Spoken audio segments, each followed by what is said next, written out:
What up, Raider Nation? Ooh, we back. We back with another edition of the Smoke Out Hour. We got special guests in the house today too. We got my brother from another mother, Raider Twuan, Mr. Brown Crackers himself. What up, Twuan? What up, Twuan? Hey, what's good with it, man? You know what time it is. We gotta break down this. Man. We chilling. Yes, sir. Yes, sir. How you doing, man? Long time no see on this channel, but hey, always good to see a familiar face. And Twuan, man, you know the past right now. Hey, man, it's always good to talk football with the bros. You know what I'm saying? So yes, sir. That's what it is. Yeah, let me get to the chat real quick. Let's see what's up with people in the chat. What's up, AP? APDDT, what's cracking? Joseph. We got Joseph Barger in the house. Yeah, man, we got a lot of people up in here real quick. You know, we got 33 in the building right now. We just getting into the building, but hey, let's just settle in, say what's up to the people in the chat right now, and we'll get right to it. I mean, it's in the title. I mean, we're trying to predict, the final 53 on the roster. You know what I mean? See what's the price cuts. A lot of guys are set in stone, but there's going to be those final roster cuts that it kind of made it difficult on Sunday. You know what I mean? To kind of pick and choose between these guys that were on the fence. But yeah, let me get to it real quick.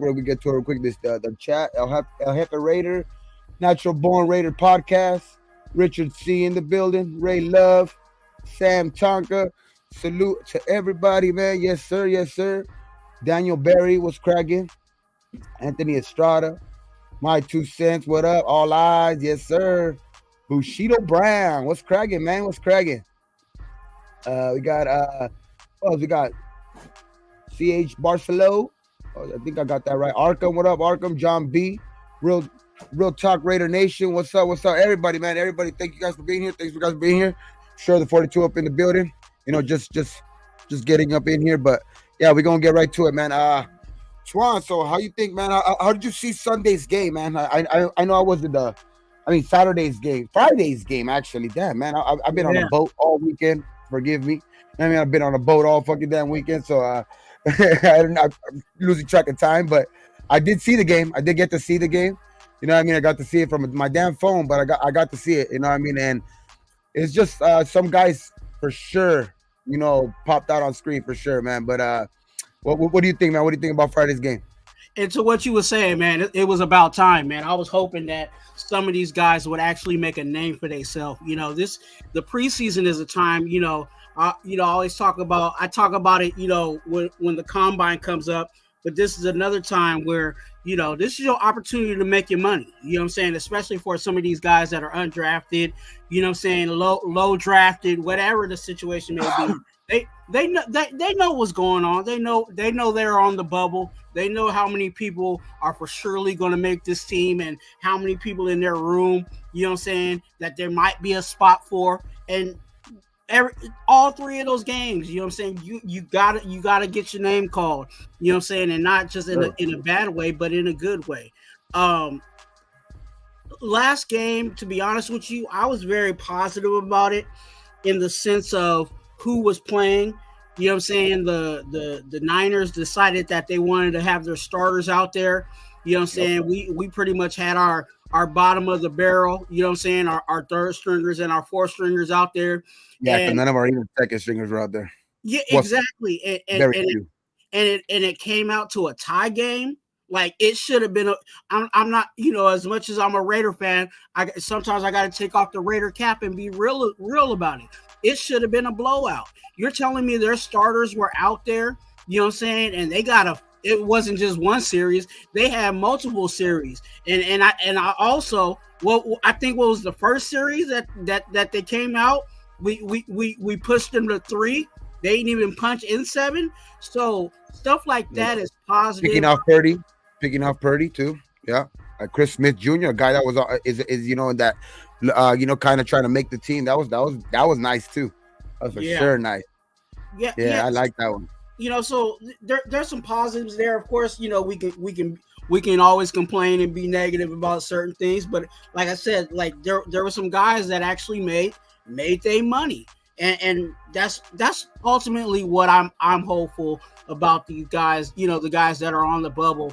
You just go out there and get your name called in the right way. You know what I'm saying? Of course, there's some other guys in, on the roster, and we'll talk about that as we go through the roster. You know, some of these guys they didn't get their name called, and they should have got their name called. You know what I'm saying? Whether they were a player that's been on the team for a couple of years now, and you know what I'm saying, should know what they doing and didn't do what they were supposed to be doing, or the other way. So but ultimately, I was very positive about the game being tied with them putting out their starters. For sure, for sure. Yeah, yeah, man. And shit, we could get right even into it, man. Like to me, or like the things that are for sure. You know, what I mean, the quarterback position. You got your starter right now because they named the starter. I know that it doesn't sound like we're set in stone to where we're at because it could flip flop at any moment if we start off bad or whatever like that. But as of right now, though, our two quarterbacks, on the roster are going to be Gardner Minshew and Aiden O'Connell. Yeah. I think the third quarterback for that doesn't count against the roster.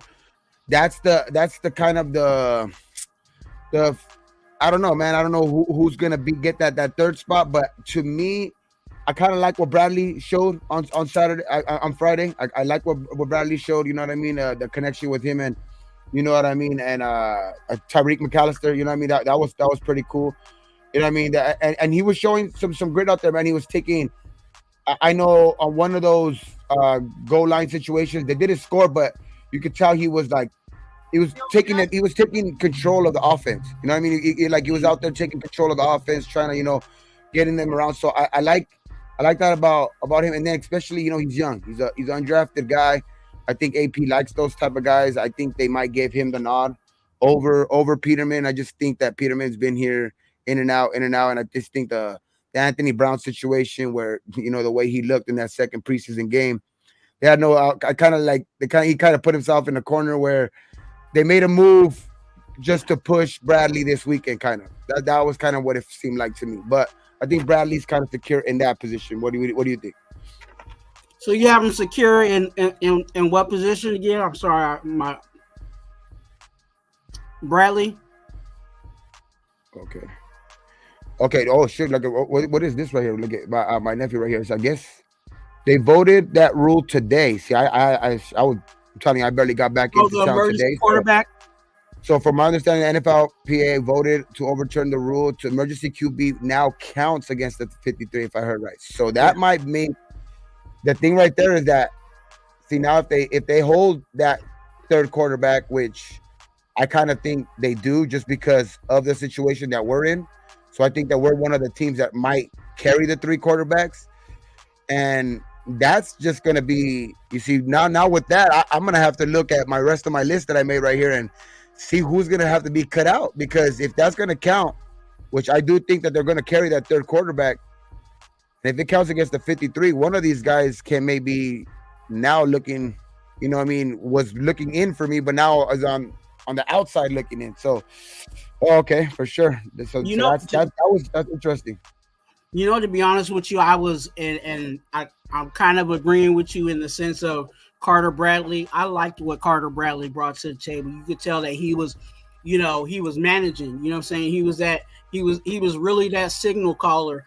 I'm not saying that he's going to be a starter for us or anything like that. I think he has some room to grow, and ultimately, I think, unfortunately, if it was left up to me, Carter Bradley would be that third quarterback. But I think with this staff, they're gonna lean towards Peterman, who's a vet.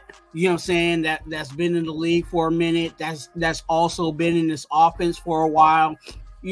Those are things that are actually going well for him. But if you really ask me who outplayed who, I think Carter Bradley outplayed, Peterman.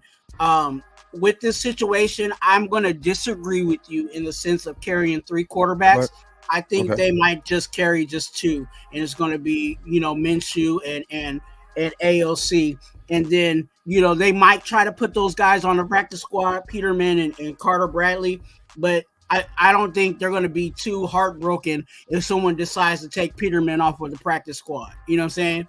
They might feel some type of way if if Bradley gets plucked off, because I think Bradley, with every team in the NFL, there's always that one quarterback that you kind of like, take as, okay, he's our project guy.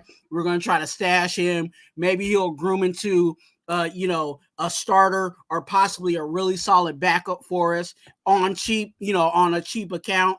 So that's how I see it playing out with the quarterbacks. I think it'll just be two. Because again, also with the same thing, I'm knocking on wood at the same time, but I think generally these two quarterbacks have been healthy for the most part. It's not like we have a quarterback that's, injury prone, you know what I'm saying? And then we have to really worry about having a quarterback. I think we could get by with those two quarterbacks. Okay. I feel you there. Okay, so NFLPA returned the rule, called it the way of legal stashing. Way of legal stashing. That's what the NFLPA was calling it. A way of legal stashing a player. Okay. So I just I mean, that could very well be true, because there is a lot of spots where I think it's probably would be better off if we do that and we just keep like Carter Bradley maybe on the practice squad, to where if he's needed, maybe in the next week they could bring him up. Because I don't see a team kind of like going out there and grabbing him. I think he performed well on Friday, but not enough for, I think, maybe a team to grab them and putting them on their roster. Like, so I think they could stash Bradley maybe as that that practice squad QB. I mean, but then again, it's just sometimes you just never know. You know what I mean? Because with the way the concussion protocols and just all of the injury stuff like that, it's just it's just always a thin line. You know what I mean? Right there, and a lot of teams will choose to carry three. You know what I mean? Which I think last year, the Raiders did use that to their advantage because of that, like the way that they're saying that legal stashing kind of type thing, where they kind of had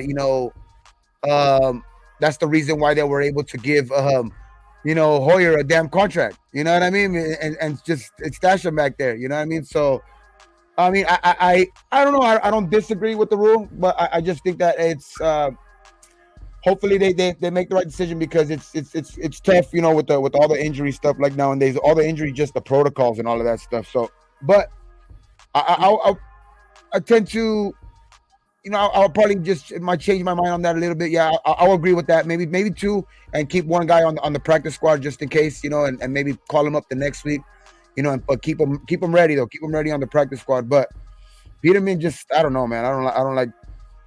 I just don't like how Peterman. Yeah. He's been here 3 regimes, never been able to keep a spot. I'm just tired of seeing him in the Raider uniform, to be honest. But I just think that, okay, oh shit, we got somebody else backstage too. Got half of Raider Nation live in the building. What's cracking? Gravy in the building. What's up, Gravy? Hey, Gabe. I'm saying this jokingly, but I think we still got a third quarterback if you want to go that route. If all hell breaks loose, we could have Jacoby Myers. You know what I'm saying? Take a couple of snaps. There you go. There you go. But hey, who else got Anthony Brown just got cut twice for the second time in 2 weeks. Really? That's correct. That sucks. Yeah. He deserves it. But two of my favorite guys, two of my favorite people. How could I deny being on the show? I had to interrupt. Yes, sir. No, hey. We just getting started. We just on the first topic too, the quarterbacks. You know what I mean? Part of the 53. So we're talking about, obviously the 2 quarterbacks are there. You got Aiden, you got Gardner, the starter. But so there's a new rule that came out today, Gravy, I guess. So they're not allowed to keep a third quarterback as an emergency quarterback and it not affect the 53-man roster. So now if you keep a third quarterback, on game day, that counts towards the 53. So it's not like last year. I guess the NFLPA ruled that today. And so do you think that they carry 3? Or do you think they just carry 2 and keep like a Carter Bradley or a Peterman on the practice squad? Or what do you think? I didn't know about that rule. I didn't know about Just that. today. It was just today. I like that. I like that. But it's not affecting the 53. Oh, it will affect the 53 now. Last year it Okay. didn't. Remember, that's why we were able to have Hoyer on the field. You know what I mean? As an emergency quarterback on Sundays. You gotta keep Peterman. You gotta keep Peterman because he's the one with the knowledge. He's the vet of everybody. Peterman. So Yeah. you would keep Peterman as the third stringer, like on the 53-man roster. You would keep him on or as a practice squad guy, or would you have them out there on Sundays dressing up As the third guy. Okay. But the only thing there now that that's super young though, Gabe. I know, but the only thing is that now that it affects it, the 53, that's going to take a spot from another position for sure. That wasn't anticipated, you know what I mean? Because there was more. I think that spot was more anticipated for another guy, and with that rule today, if that's the situation, Gabe. If that's a situation where you have to decide between a quarterback, Peterman or Bradley, and a linebacker or someone like that, a defensive lineman, then just keep the two we have.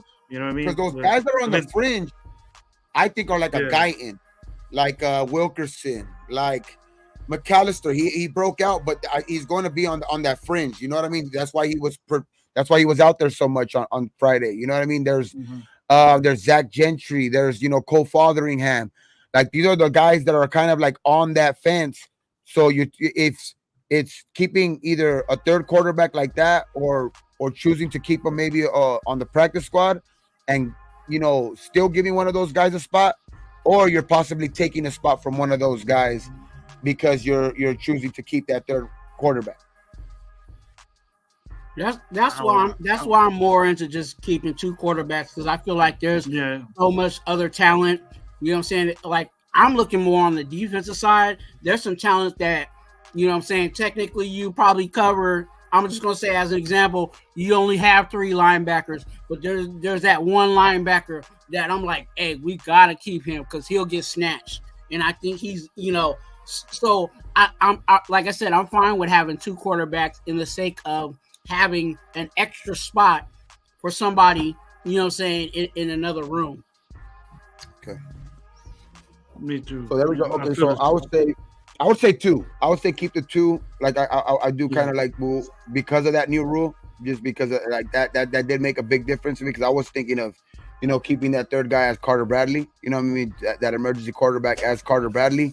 But hey, just because I think he's just younger, and to me, I've never liked Peterman, so but that's the only reason.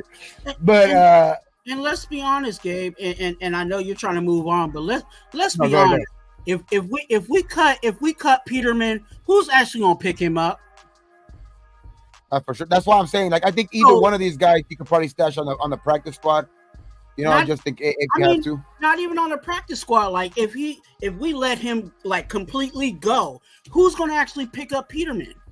Oh, so you're saying like if it happens to rise, like if the opportunity happens to rise, you can probably pick him up off the street again. If you have to. We can get him off the couch. You know what I'm saying? Like he's going. I know Peterman. He's probably going to want to stay physically ready for when he gets the call. So, hey, go sit on the couch, because I don't think anybody don't think anybody else in the league is really looking at Peterman like that. So if it really broke down to Carter Bradley ain't ready to to start for us or whatever, he's still in the development situation, and we really need a veteran to come in. Okay, Peterman, get off your couch. You know what I'm saying? Do a couple of push-ups and get on the Spirit flight to Vegas. Like that situation. Fucking Spirit. Actually, I would be looking. I would be looking at somebody else instead of Peterman. Send him on the Greyhound. Anybody else out there? On the Greyhound. I'm sending him on the Greyhound. Fuck that. I ain't giving him a plane. And I agree with you. We don't have to pick up. We don't have to, but I'm just saying, if all hell break loose and they feel like that's the safety blanket for us, then I don't want to waste a spot on them. if we're jacked, then just put in AOC. He's just as bad. I feel you. Peterman, So- AOC. Peterman, AOC, what Kuka would say, same thing. No, there's no way. There's no fucking way. Nah. I'm not disrespecting AOC that much. That means Peter. If they were equal, that means because supposedly there wasn't that much separation. To a lot of people, there's not that much separation between AOC and Minshew. So that means them Peterman damn well might be starting. So I'm not disrespecting AOC that much. And I had this. Kukev, as much as I love you, bro, I disagree with you because if the competition wasn't so close, Minshew still wouldn't have this short leash that he has. It seems like what AP's trying to do is if the record don't look right in 4 games, he might gonna cover his ass, man. Like we talked about. He's gonna cover his ass up because he needs to. He promised and stuck with this guy, and he thinks, the first thing that Minshew does wrong, everybody's gonna start saying, "Where's AOC at?" But if AOC messes up, for sure. we ain't gonna be screaming for Minshew to come in. Ain't nobody gonna be screaming for Minshew to come in. I am.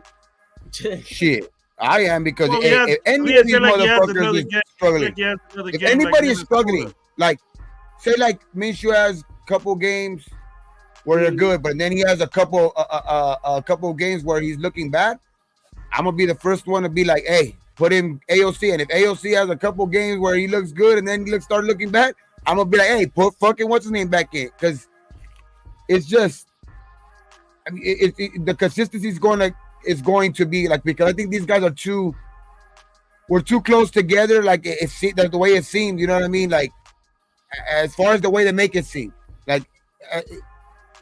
So I just think that it's not going to change during the season. So like if you see one guy struggling, and you've heard, like you kind of hear it in the way AP talks when he kind of even named the starter. Like he was like, we want him to start off the season because we think he gives us a better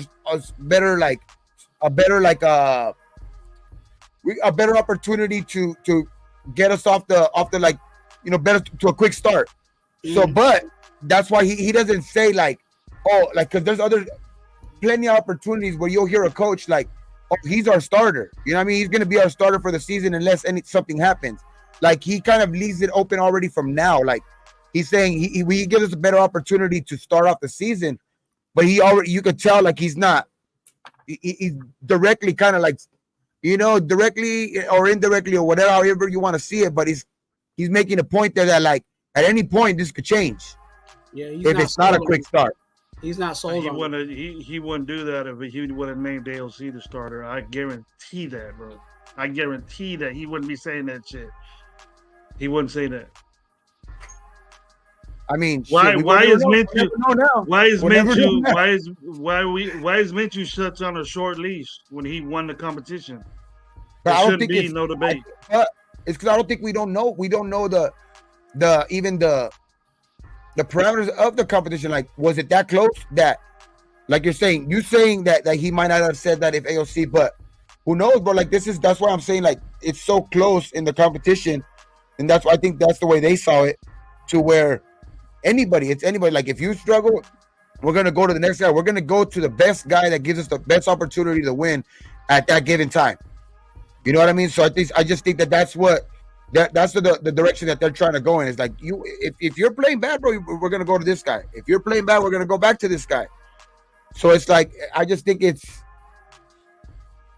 don't think it's that, because then again, I don't think we could be pickers and choosers, kind of like, because he won the job. Like because if we want to say real favoritism, he would have just straight out said, I don't care if the job was close. He was just gonna give the job straight out to AOC. You know what I mean? So I just think like if it was real favoritism, that would have been the situation. I just think that it's so close that they can go to any situation at any time. But I do think that Minshew does give us the better chance to start off quick, and he will. Exactly. Absolutely. I think the same way as you. Finally, you thought that way.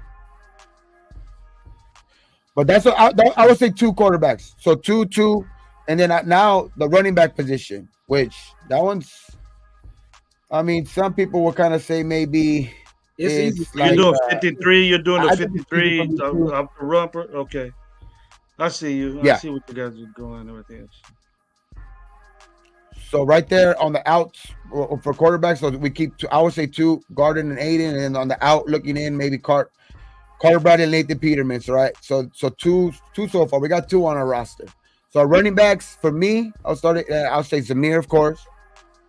We got Madison, Amir Abdullah, just because I think he sticks on this roster for this mere fact that he's good on special teams. He can do a lot of little things, you know what I mean? And he's still effective. I think he's going to be the most effective guy, like maybe on third down. So, but as the fourth running back, I just don't see. I think they've seen a lot of McCormick and Britton Brown. They haven't seen enough of Dylan Lobby to where they keep Dylan Lobby. For me. Plus he fucked up.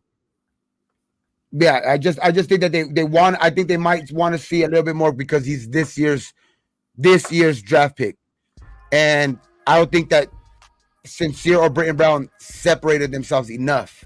You know what I mean? To like where if they should be in they're what, both in their third year, Britton Brown and Sincere now in their third year, both of them. So I just think that I would go toward. Between both of them, 0 rushing yards in the NFL in 3 years each. So I would go Lobby, but hey, that's just me. Just because I've been on Lobby, but I just think because of the draft, they actually drafted him this year. So I think that he was drafted in the 6th round, Gabe. Oh, so you're saying he's going to make the 53? Yeah, Dylan, and I think out of and on the out looking in will be Sincere and Britton Brown. Okay. I got. You get pulled from a game. He never went back in that game when he fumbled. He got pulled. Dylan? Yeah. Yeah. That affected, and I know seeing AP's gestures that he doesn't like turnovers. He doesn't. He's like me. He hates turnovers. And even though it's good that he did it in a preseason game instead of a real game, because that'll be worse. But if you're like the leashes that we're throwing out here, if you have that leash and you get pulled and don't go back in and get that leash a little bit extended, usually you throw the running back in, bro, to redeem himself. You know what I mean? And it was a game to where everybody was going to play that was on the cusp. And I think Luby would be great as learning more and probably gaining a little bit more weight because he can't hang. I like the dude, but he can't hang yet. He's too light in the ass to be Zeus or anything like that. I don't give a shit if he catches balls off field. I think he had one good run for like 8 yards when it was in between the tackles, where he did get some good yardage in between. That's the only good run I've seen, out of the last game. But I will agree, he is young. He is getting a lot more. Practice squad 2.0. Practice squad 2.0 right there. But I just see them, if they're going to carry 4, I see them carrying him over the other 2. That's the only reason I say they keep him. Because I see them keeping him over the other 2. Yeah. The only way is that Abdullah is expendable. If Abdullah is expendable, which I don't think Lobby beat him out. I don't think Lobby beat him out. A lot of reports are saying they're keeping 4. They're keeping 4 running backs. I would too, but you got to think out the box though. They don't have to be these players that we go get, Gabe. True. Might be another running back out there. Very true. Okay. No, that's very true. If Kareem Hunt was still out there, would you get Kareem Hunt over Lobby and Abdullah? But that fucking shit, bro, with his history and shit. Like the stigma with the Raiders. Dylan, he's pissed off this Jacobs. I wouldn't mind that. I would want more of another dude. Maybe wait till tomorrow afternoon, and maybe they go 3. Maybe they only get maybe they only keep 52 or 51 tomorrow, because AP did say they are going to be looking at the waiver wire, because they might look at, in the cornerback position or something like that, and maybe the running back position, just to be at the end of the running back to give it depth. But just think there's going to be a lot of movement tomorrow, especially of course, that's for sure. But you are right on that. You are for sure right on that. I think the roster is going to be fluid regardless. You know what I'm saying? We're just trying to go based off of what we currently have right now. And for me, the running back room, I've been saying since the beginning that they were going to carry forward, since we didn't have a fullback. Since we don't have a fullback, that opens up another room for another running back. And I think you got Zamir White, that's the number one. Madison's right behind him. And then I've been campaigning for Amir Abdullah, because I think a lot of people are disrespecting Amir Abdullah for the value that he brings to this team. The disrespect for Abdullah, bro. The disrespect for him. I think there is some disrespect there in the sense of the value that he actually brings to this team, not just as a third down back, but his blocking ability and also what he brings to special teams. So that with that, I have him in the third running back. And then Dylan Lobby is in that fourth. It's one of those situations with Dylan Lobby. He's the only running back that actually coughed up the football this whole preseason. You know what I'm saying? Well, at least on TV. So that's big. That is big. It's one of those things where, you kind of have a side eye emoji on that situation, but he might eventually turn into that third down back, but he needs a year to grow. And like I said on Gravy's show, and Gravy said it tonight, I think he needs to add a couple more pounds, and I think that's going to come in his second year. Three running backs, Gabe. That this guy's different. It ain't McDaniels. McDaniels was a running back by committee type guy, so he got all these guys, and he saved all these running backs just in case. Well, this one don't work. Let's try another one. Okay, AP is like, we're gonna run the ball with the same dude up your ass. You know what I mean? I think the amount of the running backs that we keep is going to really tell you how much they believe in Zamir or not.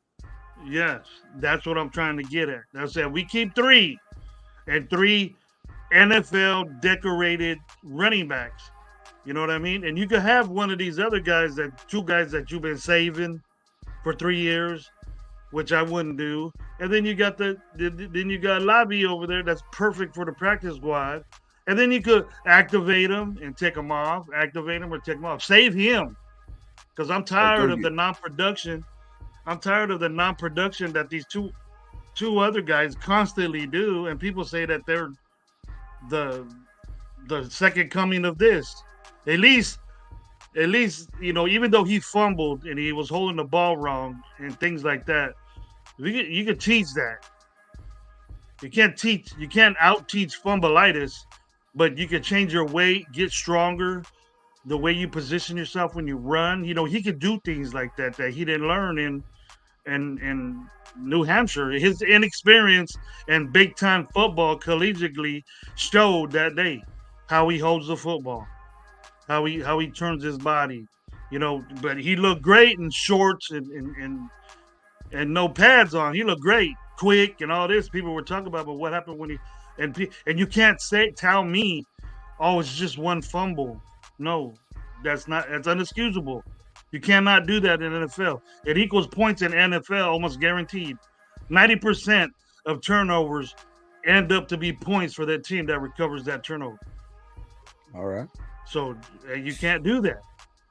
So I would keep Lobby. I would get rid of Sincere. I would get rid of Brown because I'm tired of talking about them. And then we'll just start this trend of Luby jerseys and Luby this and Luby that, beating out somebody. And then maybe he might outwork Amir Abdullah in a couple of years, a year. And then, Abdullah will call it quits. But Abdullah's an asset for this team. Luby isn't yet. No, that's true. That's true. I'm saying if they do keep three, that shows a lot of confidence in him. And I do think they keep Lobby. I I would say they keep Lobby just maybe as the fourth guy if they do keep four. I think they keep him as 4 just because at the end of the bench kind of thing, to where he's still learning under the other guys. But it is very possible that, like you said earlier, like if there's some guys that, some big name cuts out there or something like that, who AP or somebody feels comfortable in bringing in here, that can possibly change their mind on that, to where you might see Lobby have to be stashed away on the practice squad. You know what I mean? So, but as far as that, like I would go that lean towards that and that. But shout out to AP DDT. I missed this, the super chat earlier. He put what about? So what about? I heard he put a $5 super chat. Shout out, man. And he's put what about? I heard Patrick Graham and Getsy weren't even calling plays, so second and string this last game, I guess. So second and third string players were playing their asses off, and most of them, in my opinion. And hey, I think they played their asses off regardless. You know what I mean? Because there was a lot of dudes that kind of shined on Friday, bro. Like a Gainer. Gainer was out there playing his ass off. You know what I mean? Trying to make this team. You know what I mean? You got guys like McAllister. Bro. Yeah. You got guys like McAllister. You know what I mean? Guys like McAllister who popped off of this. You know what I mean? In this last game, didn't see much of much of him in the other games, which I think that's why it's going. He's still close, but that was a hell of a game. That's for sure. You know what I mean? You could use a guy like that who's very fast. You know what I mean? Obviously, we have guys that I think are going to be very effective in the run. I mean, in the return game, like in DJ Turner and you know what I mean, and Tucker. But McAllister's, it could be an asset as well, man. That dude's fast. Low 4.3s, dude. Low 4.3s. That's fast. Yeah, that's super fast. But yeah, I do agree, AP. They were playing their asses off for sure. I think one way or another, if they were calling plays or not, they played their asses off for sure. But I would say those are the 4. I would say 4 running backs. But if you say 3, I mean, there you go. Like you said 3, you said you'll probably keep 3. So we're like at the same.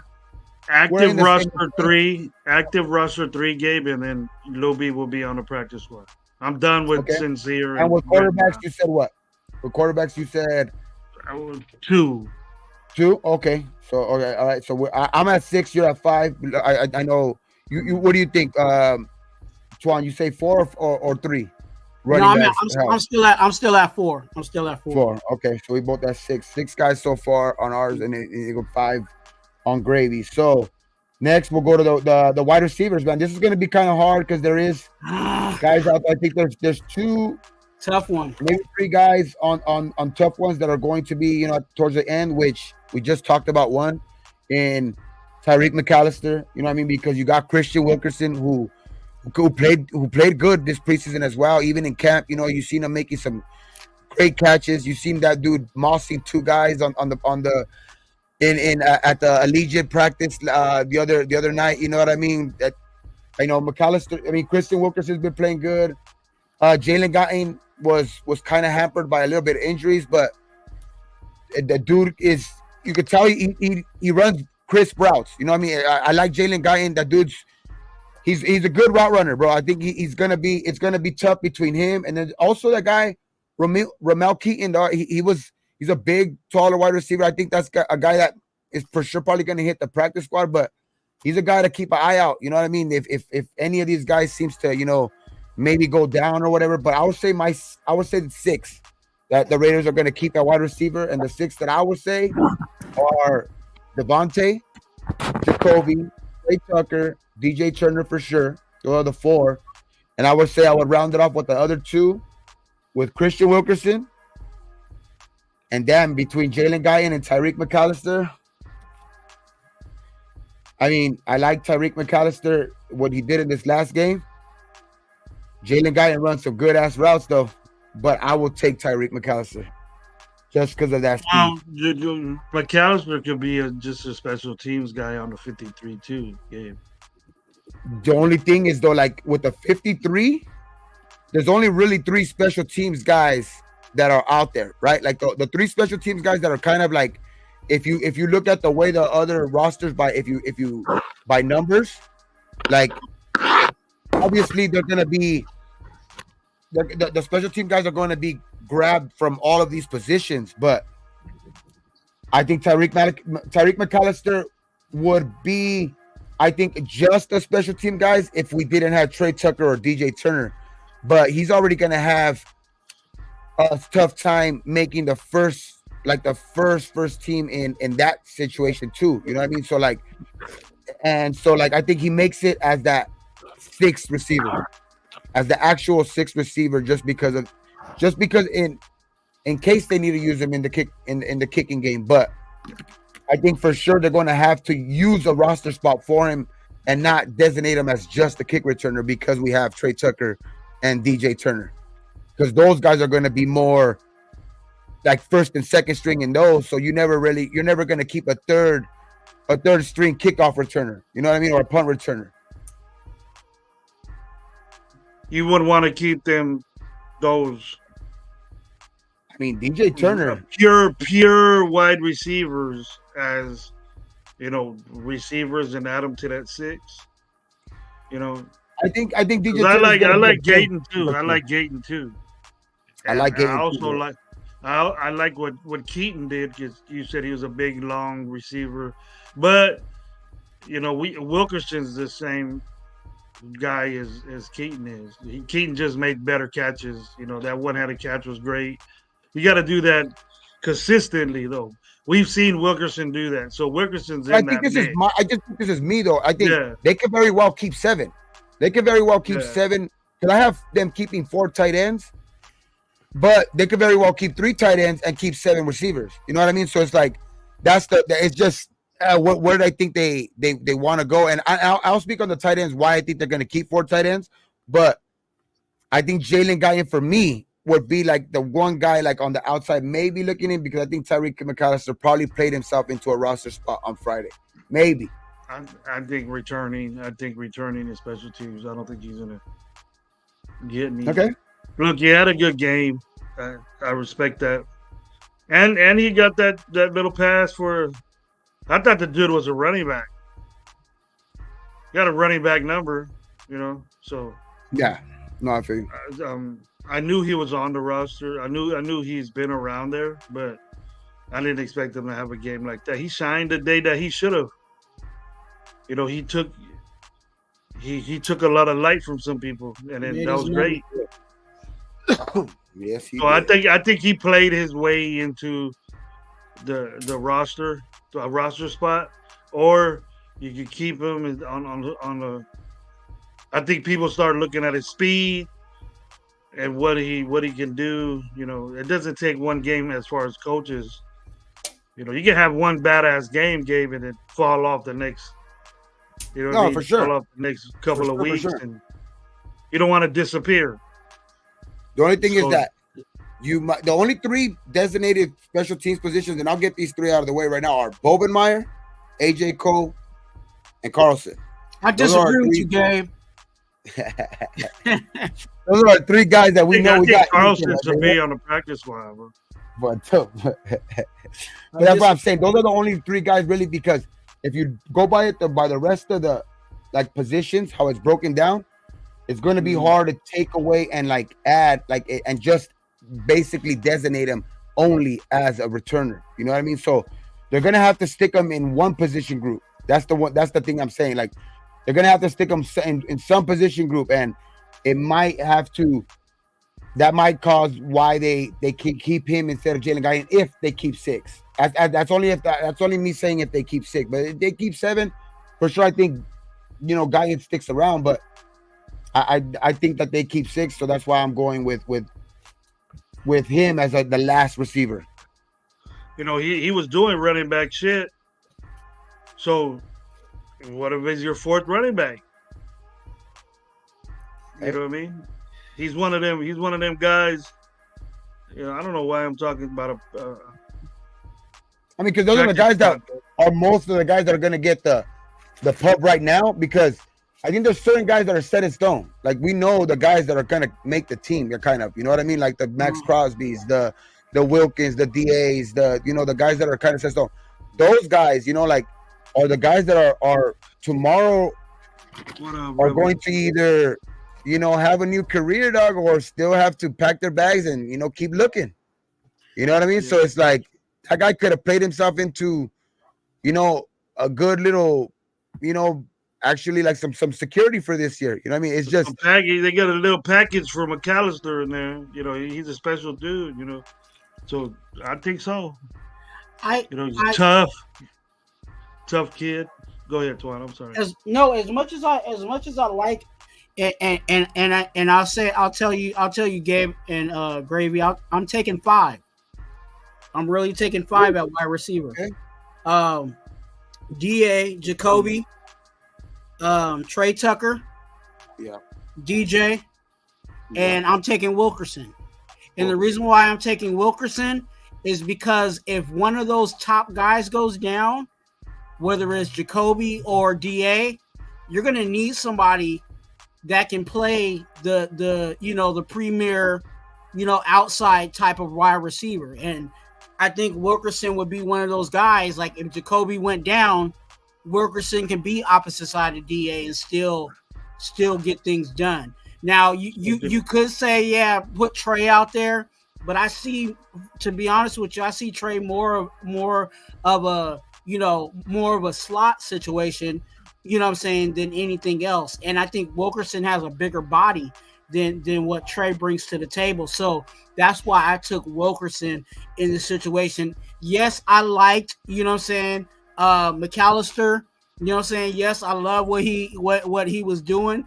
But when you look at, the flavors of a wide receiver, we already got 2 wide receivers that already kind of do what McAllister would bring to the table.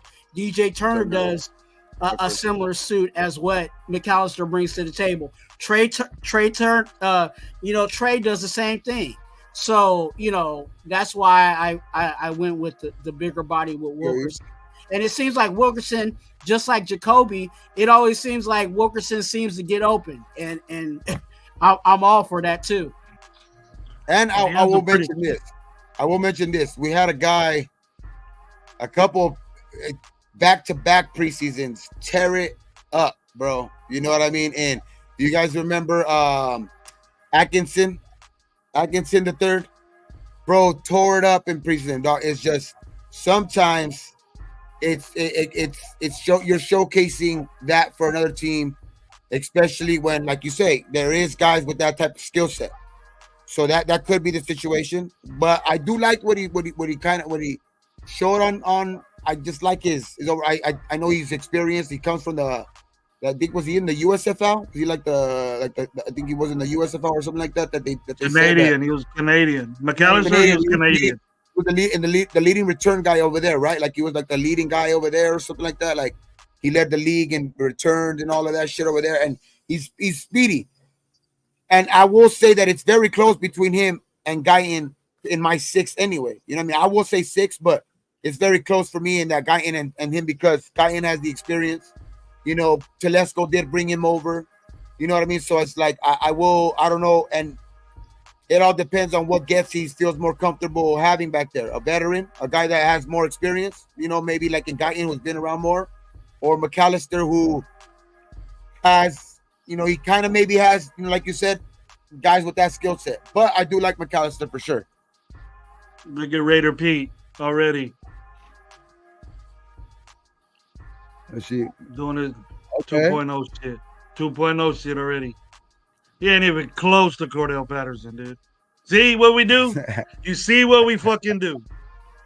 Pro Bowl returner, Pro Bowl wide receiver, and McAllister has one good preseason game against guys that are going to be working at Walmart tomorrow, and then he's compared to Cordell Patterson. Now when he ran that run back, I mean that was pretty damn. That's special, bro. That's special. Nice, but look at nice. Did anybody know Puka's brother could do shit like that? He didn't score. Now everybody wants Puka's brother. Who really knew McAllister? Who really? I don't want him. He didn't score. No, you gotta smell the end zone. You gotta smell the end zone when you're that close. But see, McAllister's was only. All he did was get tired. This dude was 106 yards. All he did was get tired. He didn't start that I point would for have 4 fell out at seconds. the 20-yard line, bro. I would have fell out at the 20. Shit, that's the most he can get out of me. That's like when in baseball. That's like in baseball where like they hit it and it like barely goes down, like just a long strike. Yeah, That's all it is, dog. good enough though. Yeah, hey, in the Raider world, I'll be compared to somebody tight, right? Nah, you good. I'll be compared to somebody 2.0, somebody. Those plays though are crazy though because you have a bunch of offensive linemen out there blocking They're for the field goal special. team. You know what I mean? So it's like it's that's a different type of formation out there. But I knew I was gonna see would that say- Dixon. I knew I was gonna see that shit. Gravy, Skip Bayless, 2.0. but those are my guys. And this is why I say tight ends. Why I say 4, just because I think the 3 guys that are for sure going to be kept are Bowers, Mayer, and Harrison Bryant. Right? I like those 3 guys as our 3 tight ends. And I think the 4th guy was kind of being, fought out there for on Friday between Zach Gentry and Fotheringham. You know what I mean? Cole Fotheringham, which to me, with the way I think Getsy wants to run the ball, I see more suited for Zach Gentry, just because that dude's on extra offensive lineman. You know what I mean?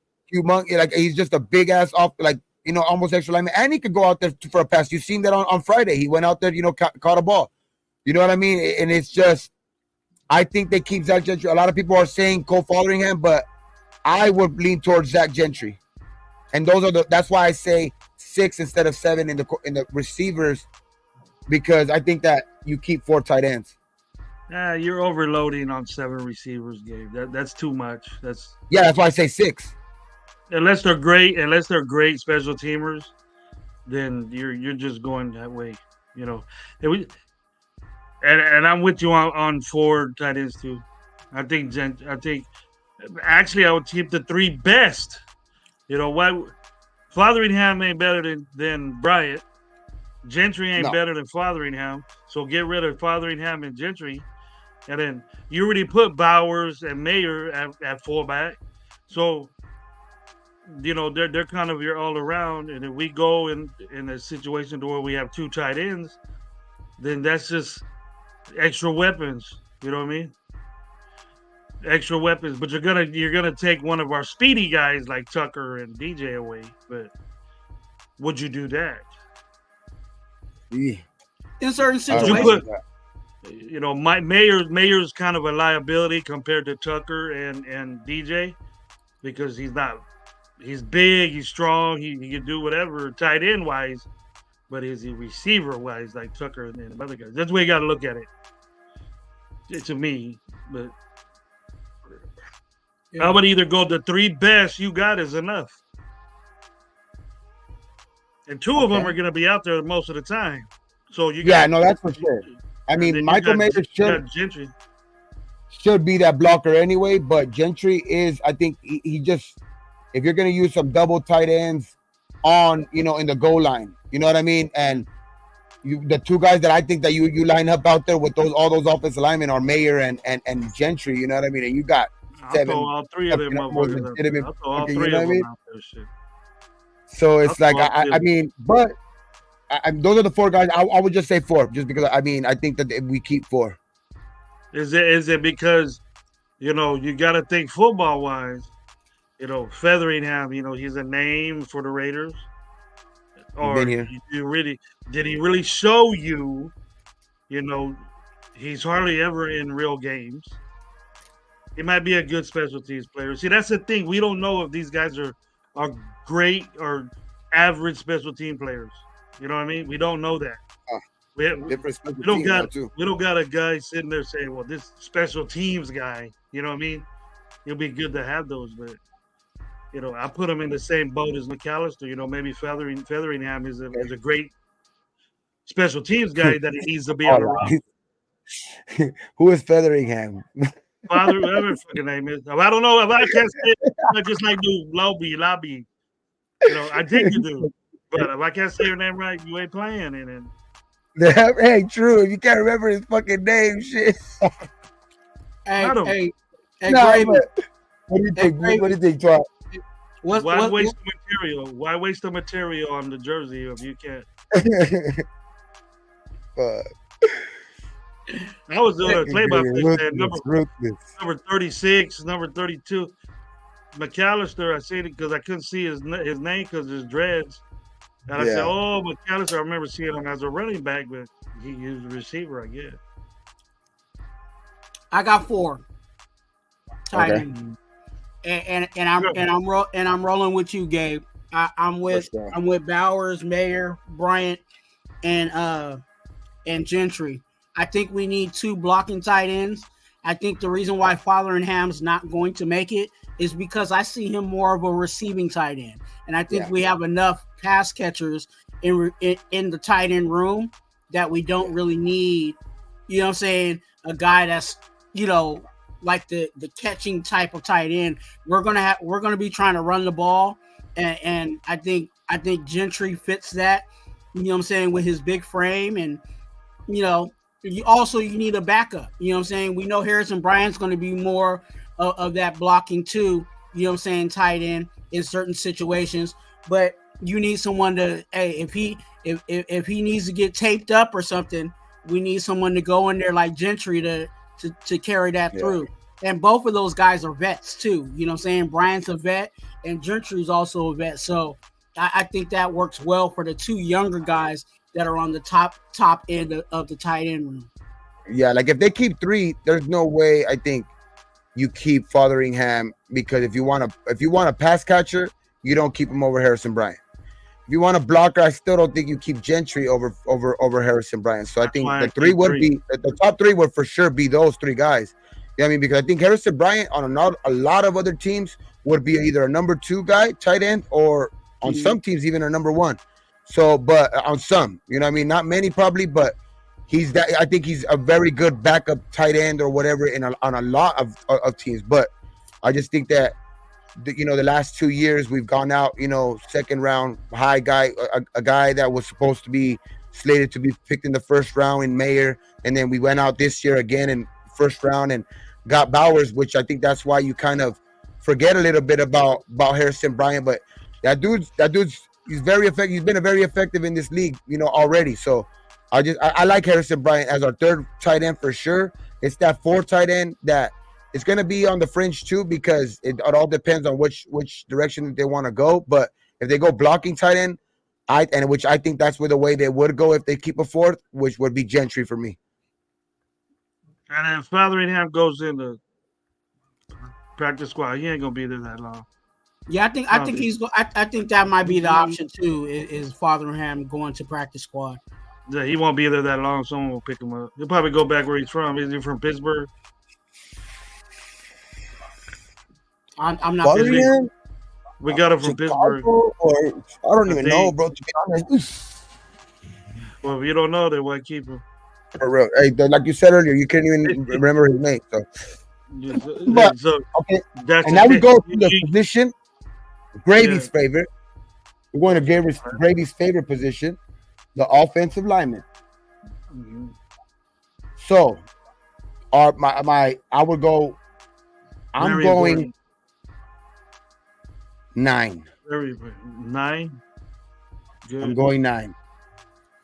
And I will say Colton, JPJ, of course, Andre James, Dylan Parham, Thayer Munford, Cody Whitehair, because Cody Whitehair will probably be the starter game 1, but I say Jackson Powers Johnson kind of too, like in that same breath, because I do believe he's the successor, sooner rather than later.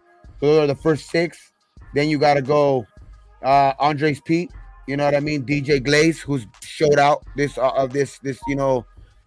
preseason, which was a big eye opener for me, because I was one of the ones that talked a lot when they picked him. I was a little bit disappointed, but he has showed me for sure that I should shut up when it comes to it, But I will say him, and the last guy I would say, because we're probably going to keep that last guy who has some familiarity on this team, is Jordan Meredith.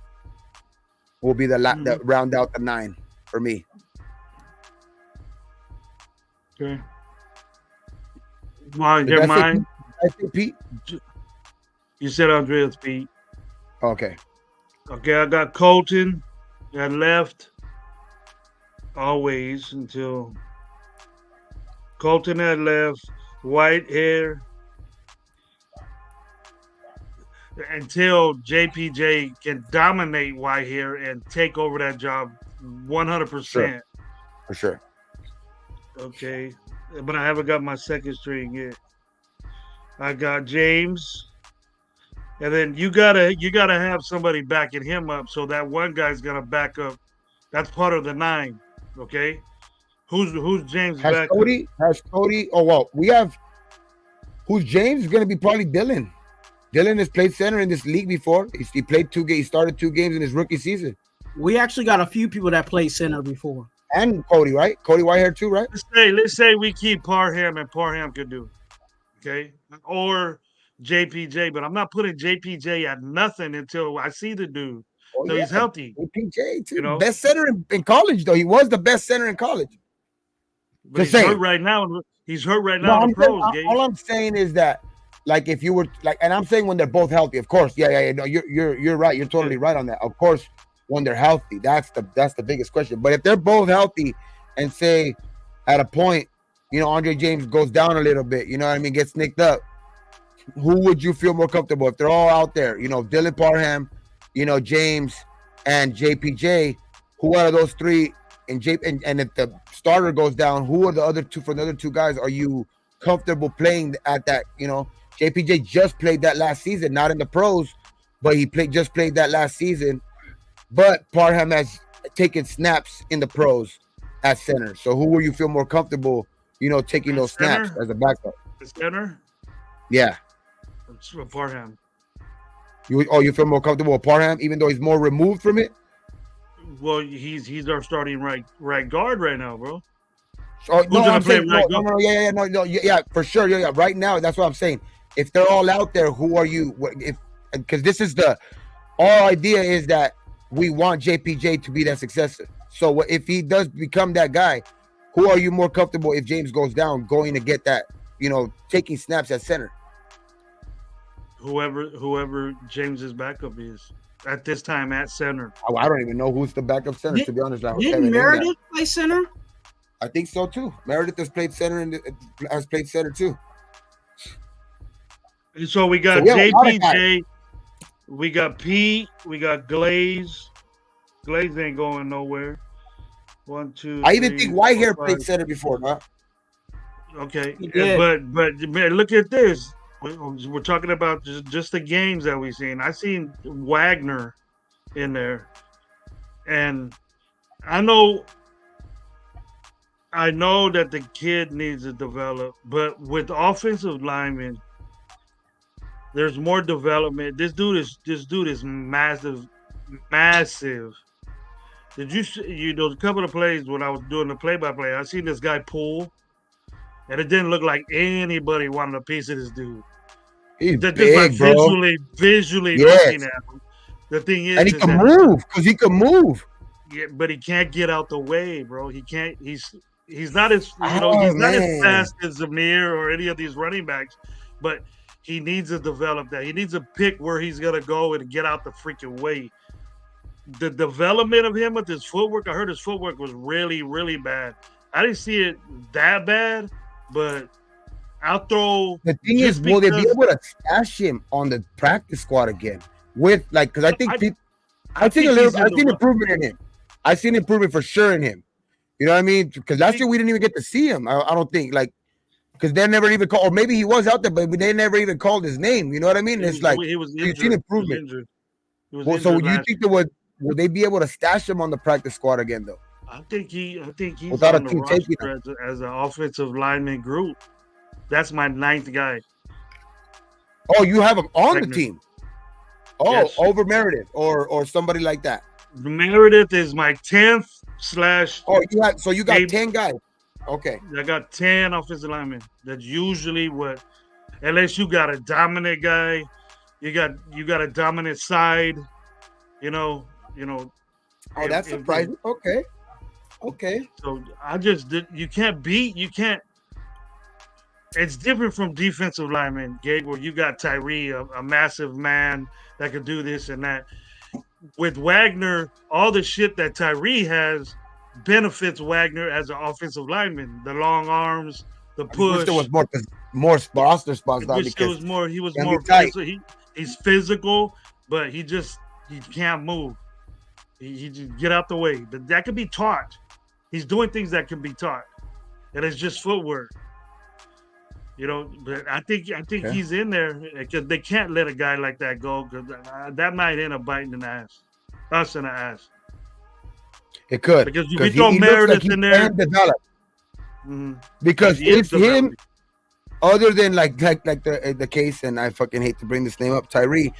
The thing with the difference between him is like there was a lot of expectation of him because he was undrafted, right? And you see him coming along. You know what I mean? They stashed him away, and you kind of didn't understand why when they stashed him away in that first season. Obviously, because of his size.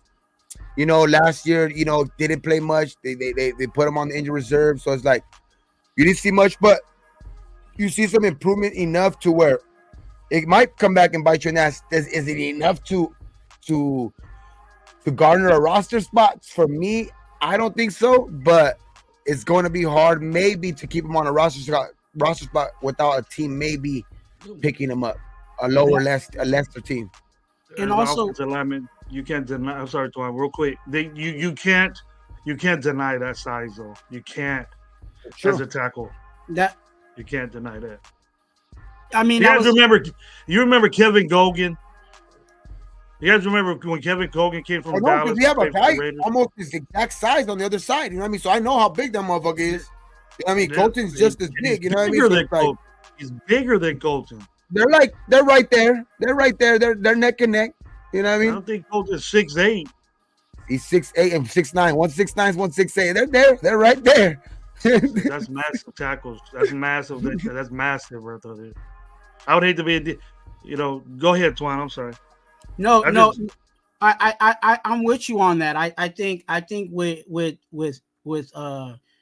him, you know, that's what we were saying about him last year, and you know, we were hoping that situation would pop. The only thing that I would throw into this situation is that would mean technically you would have 3 right tackles that you're putting on the roster. Mumford ain't no small guy either.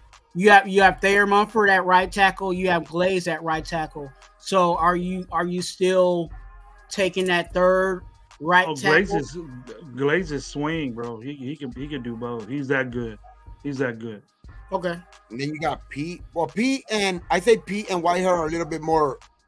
I mean, those guys are going to be more versatile too because they've played more positions. You might have a situation where Pete's gone, bro. You might have a situation where Pete's gone. He might look at these young dudes and say, "I like this shit." Yeah.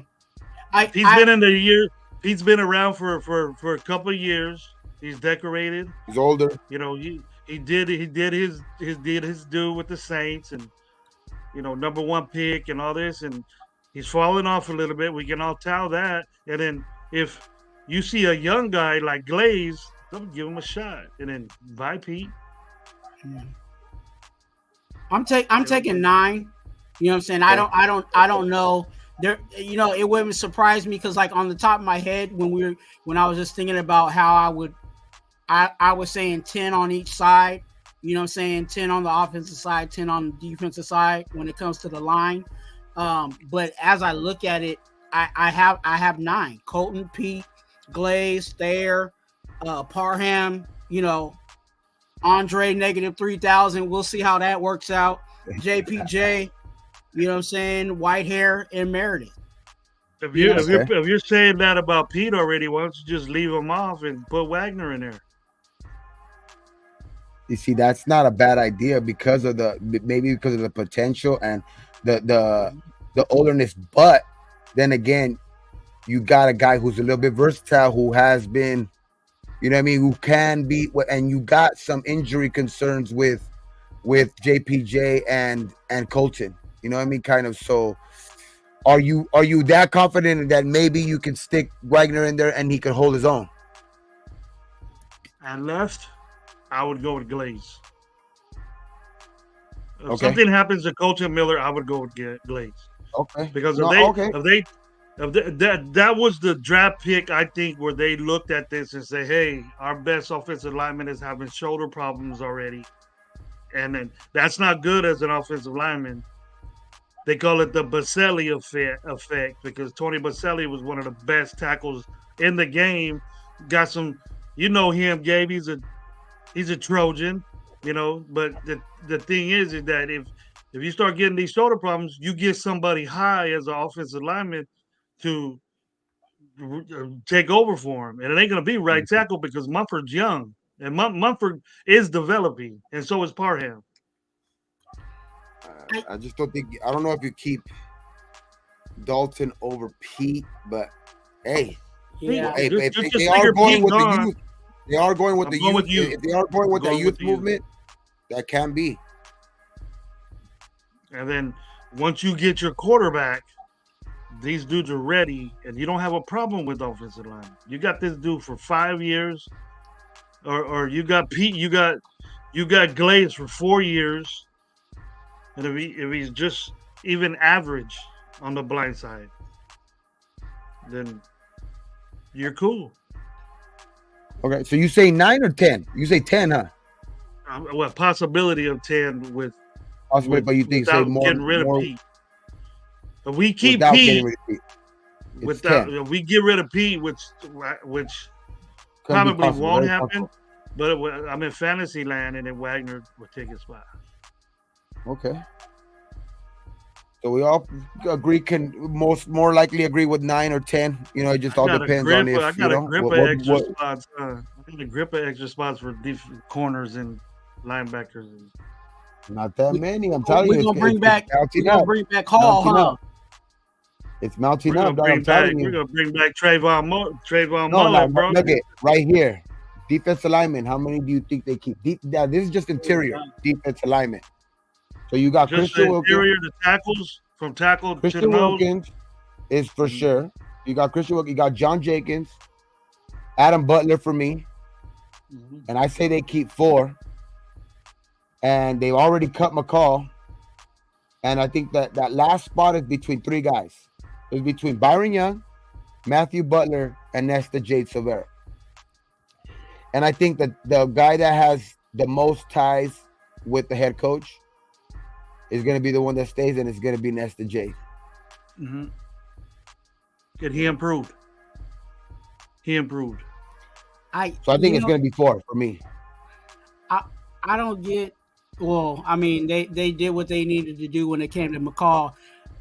I hate that they made him lose that weight, because I think that if he would have been the hefty, you know what I'm saying, then I think he would have had a real case, because we have issues with stopping the run. Like you need big bodies that can plug up gaps and two gap and all that. And right now it seems like we're really relying on Jenkins to do that for us. Like, I'm not saying Jenkins is bad, but I think you need another big body. That's just my personal. But, I mean, I think maybe they're thinking Nesta J turns into that guy, but I don't know. I mean, we still got Christian Wilkins, so Christian Wilkins should be that dominant dude. Where he takes off that pressure into tackles now. That's the transition of the zone scheme. No, I think they have a lot banked though on Wilkins taking that pressure off too. Mm-hmm. They have a lot banked on that. I mean, they paid him like it, so I think they have a lot banked on Wilkins taking a lot of pressure off the other. He's supposed to elevate these other defensive linemen's games now. You know what I mean? Because they're playing next to him. So I mean, that's the benefit from that. But those are the 4 guys that I say we keep, because I'm just saying, because the way I did the broke down the roster earlier, it's like, fuck, you want to keep more guys, you know what I mean? Because, Matthew Butler kind of showed out in the last game a little bit. Byron Young played cool too. I do think for sure he's on the outside looking in. Matthew Butler can be, maybe a guy they plan to keep around because he hasn't been cut yet. So if they do keep 5, but I go 4, and I would say those 4 guys for me, because I don't think that and this is just because they don't have what's his name designated as a defensive tackle. You know what I mean? This is why I didn't put Tyree in that list. Which, to me, the only reason they're not cutting him is because of the contract situation. So I think he does make the DNs though. But who do you guys think on the D tackles? What do you think on the D on the interior? Who do we keep? How many we keep? I would keep 5. 5. I would keep. But 5. who's that 5th guy? Or I mean, you got have totally different guys than me. Actually, I mean, you say you nested J too, right? I say you're top 3. You're 3, and then Nesta Adam 4. Butler. One 4. more. Adam Butler. You're. Well, Adam Butler's already there. Matthew Butler. Matthew Butler, nah. Or Byron Young. McCall already got cut. So it's between most likely Byron Young and Matthew Butler. If you were say 5.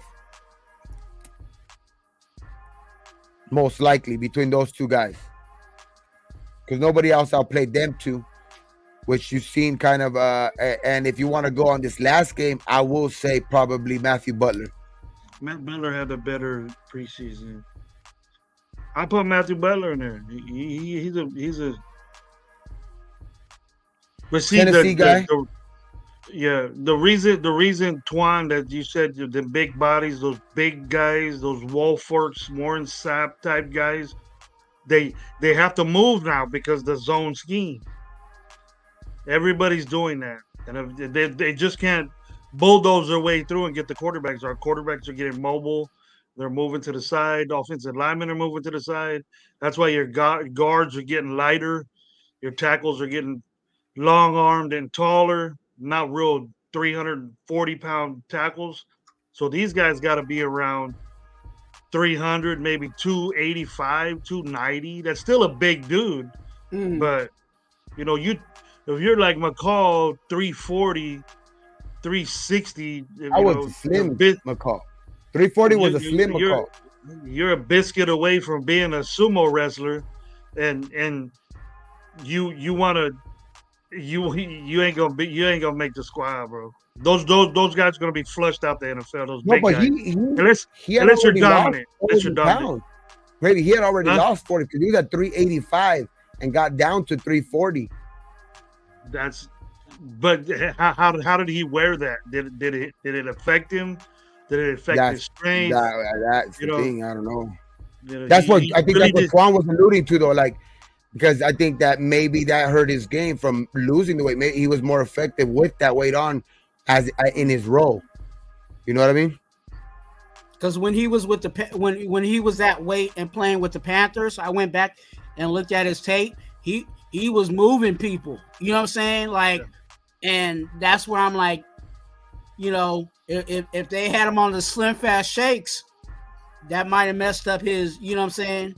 Like the power that he was like, putting on people. How he wore that 340 or played with that 340. He probably was light on his feet, but he didn't bulldoze people. Yeah. And then you get into your mentals and I can't do this no more. When I was 380, when you were 380, you just moved your arms around and pushed people out the way. That's not the way football is anymore, Twuan. Yeah. Those guys are, unless you're super good, unless you're your footwork. If you play a 3 technique, like where I would put him like a nose guard, then that would be obvious. But that center's moving.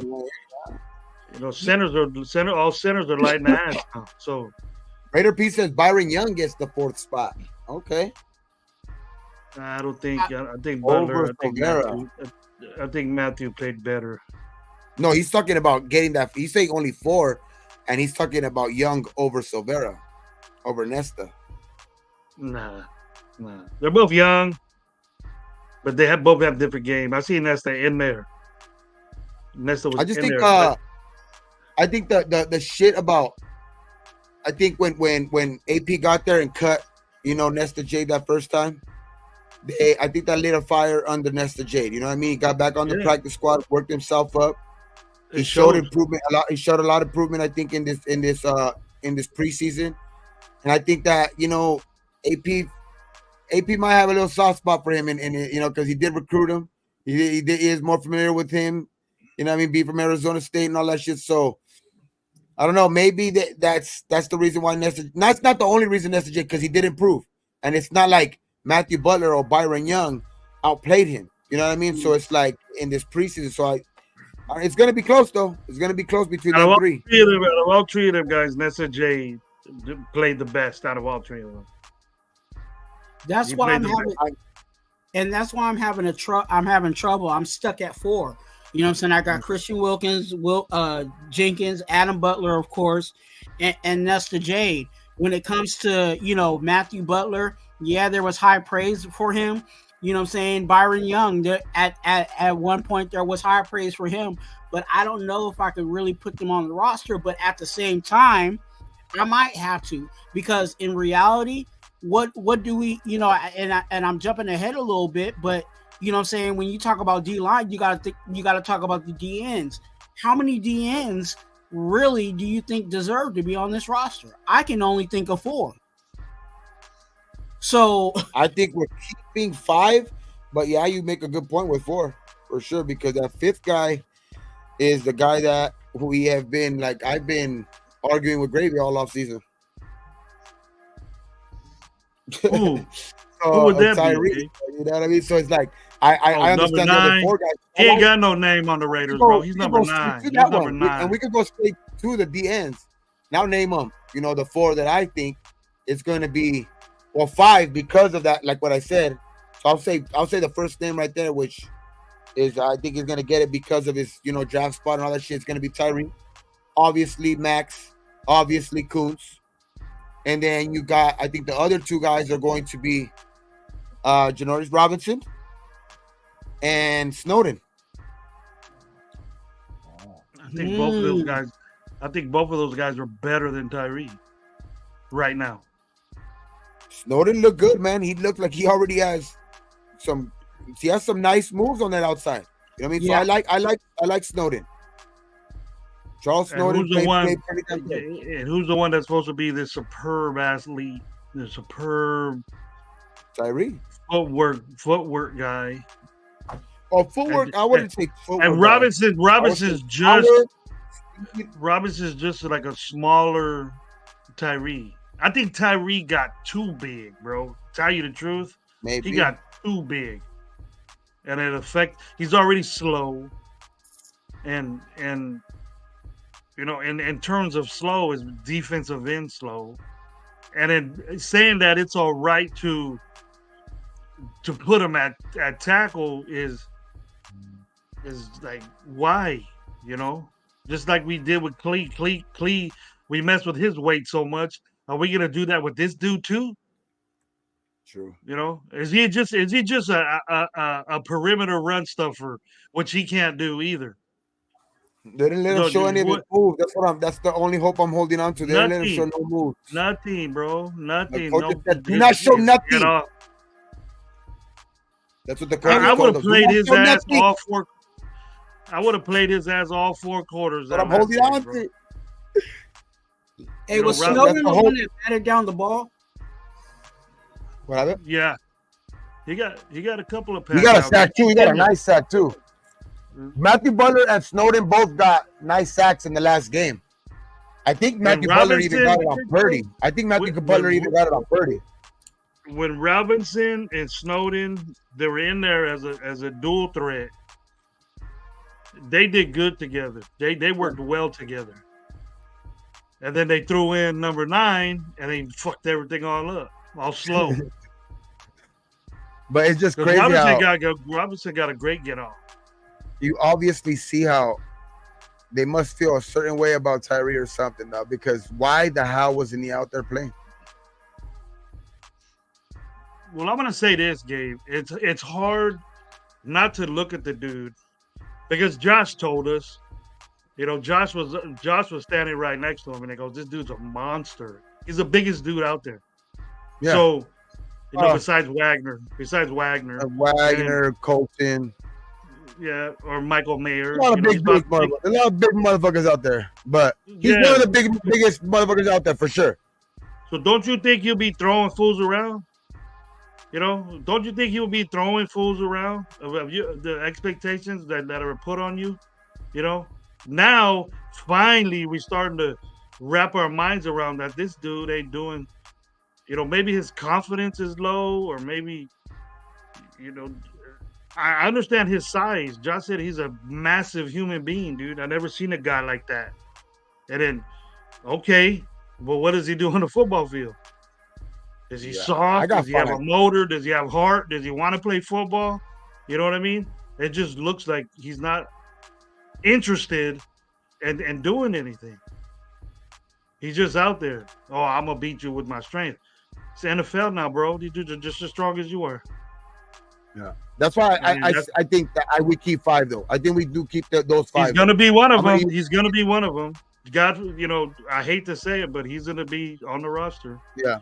Because who do you think they keep, the 5 or 4 or shit? Because I don't think they keep more than 5 for sure. Like, there's obviously the 5 is just because of that. I mean, I think they would be inclined to keep 4, but I think it's 5 for sure. You know what? I wouldn't doubt Twuan if it's 5 and 5. I wouldn't doubt it. I can see it. You know what I'm saying? Like, Gabe talked about Snowden. That's Tyree or Snowden, that's the 5th spot. And then, like I said, Matthew Butler or Byron Young, that could be the 5th spot on the D tackle spot. You got, and Tyree's the 10th guy on my list. The 10th guy. It's hanging by a piece of the string. Keeps getting stronger. The string keeps getting weaker with this guy. After a while, I'm gonna be done with him.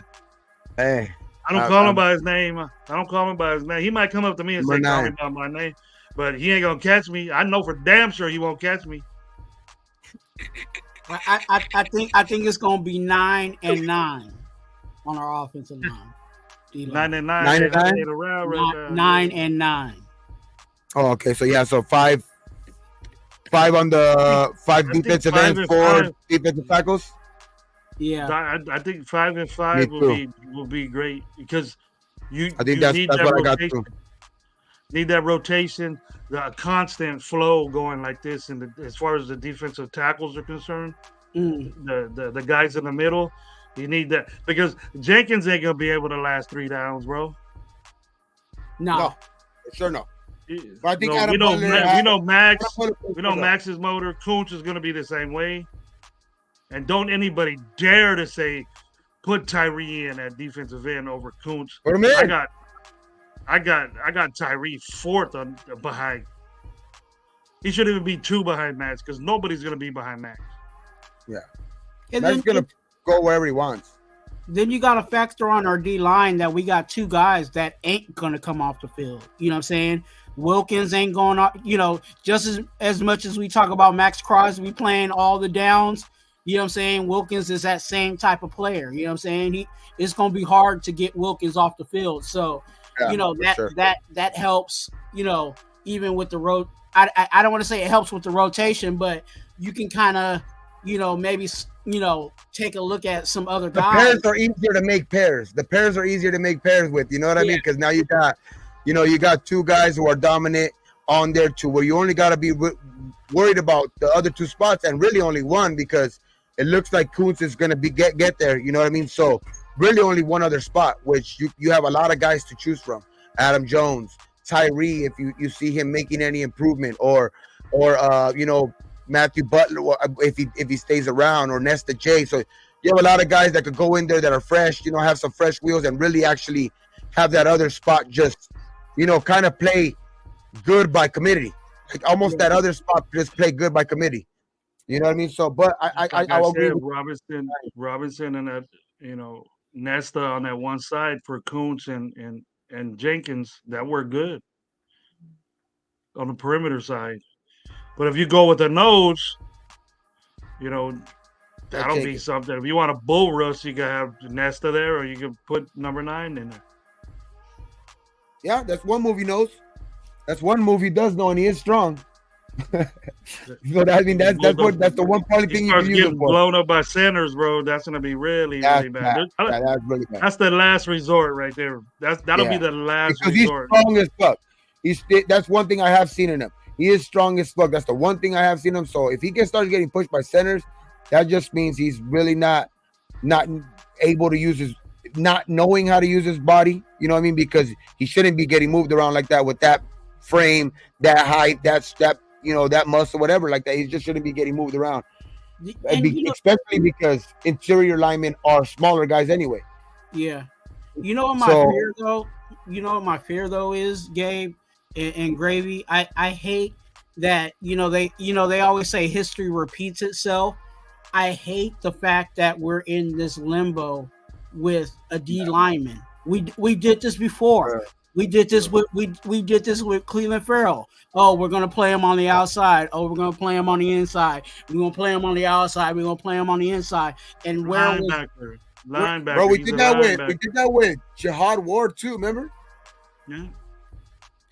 All those coaching staffs got fired for doing shit like that. I just wish they picked one spot and make him work there.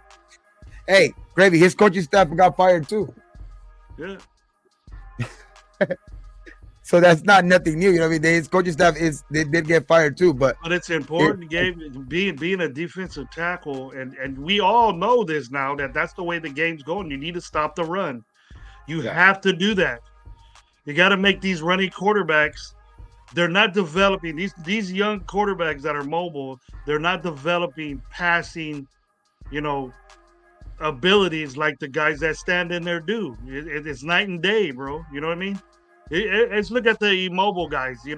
Burrow and Cousins and and Stafford. Burrow can move still. Burrow can still move guys around. Like that, but they can move side to side, but they're not going to move like Mahomes and Lamar and those guys. They're so difficult is that they make your defensive linemen, these offensive coordinators know they have a quarterback like that, and they make your defensive linemen work so hard to get to them is that they're tired by play one. By first down, they're dead tired, and that rotation comes in. When you get that rotation in, your second and third guys got to be super, super very important, and they got to be ballers, bro. They just can't be out there slow and no motor. They got to be ready to go, man. Second play if the dude gets those guys get big legs, gets bent and stepped on. This guy gets stepped on in his ankle. Next thing you know, first play of the game, he's gone. And then, because that's one of the reasons why they want to use him at the end, because that body is tall. You know what I mean? His legs are long, so it's like you don't want him in that just mixed up in all of that trench type shit. But because longer limbs do get caught up easier. But I wouldn't.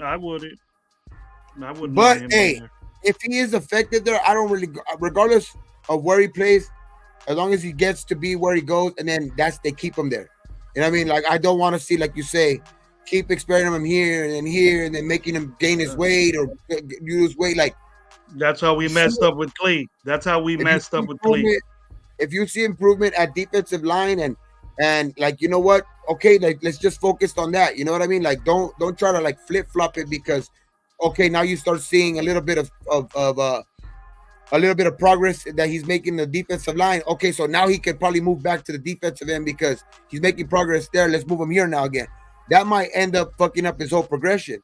So like, if he is making progression somewhere, I will say that leave him there. You know what I mean? Regardless of where, even if you do have plans on, even if your plans were to him play defensive end, if that's where he's gonna play his best in the interior, then just keep him there and develop him there. But it's just like, at this point, we just want to get the best out of him, because shit, bro, it's the 7th overall pick, and anything that's going to help us out on the field is going to be good at this point. Because you think that way, Gabe. Thank God you think that way now. You've seen what I seen a long time ago. It's just because this was his chance, dog. This whole off season, the camp, the preseason and all that shit, he was supposed to show like that, especially because they were still giving him chances to go up against second and third stringers. You know what I mean? Like, you should have showed, you know what I mean, that you made a lot of improvement. I wasn't expecting you to win every rep, but damn, not look like this. I would have said, no, coach, I want to play this game. I need to show what I can do. I want to play this game. I know that if we keep on this subject, we're just gonna stay the whole fucking night on the defensive line. So let's move on to the linebackers. Let's move on to linebackers. I say 5. I would say we keep 5 because I think, or 4 but I think the surprise cut for me would probably surprise other people because I think Luke Masterson is the guy that gets cut, and if we keep 4. So I would say Spillane, Diablo, Eichenberg, and Amari Gaynor. If we keep 4. Are you saying that because Gaynor came and spiked up, or would you still stick with Masterson? Gaynor, to me, is a better football player than Luke Masterson. Exactly. Sometimes that means something, Gabe. Good. Very good. So I would say Amari Gaynor over Luke Masterson. But if they do go the route and try to keep 5, linebackers, because, AP is a former linebacker and all that shit. So I will say I will probably go Luke Masterson in the 5th spot. I haven't heard anything of Eichenberg in the pup list, but if he is, that's going to be open up a spot for one of them. But Eichenberg will be on this team one way or another by the 5th game. If it's short-term pup. I'm hearing IR. I'm hearing IR for that guy. Short-term IR. I gotta cut you off, Gabe, because you was one of them ones. I don't think people realize what you just said. You were one of those ones that was really high on Amari Burney, and you don't have him on the roster. No. Talk about I don't. that. He's too small, bro. He's too small. I was hoping that his speed and all of that stuff would kind of like stand out, but especially with him kind of being a smaller version of a Spillane. You know what I mean? Like he plays that type of role. So and then you got an Eichenberg who's probably who they're saying is another kind of model of Spillane.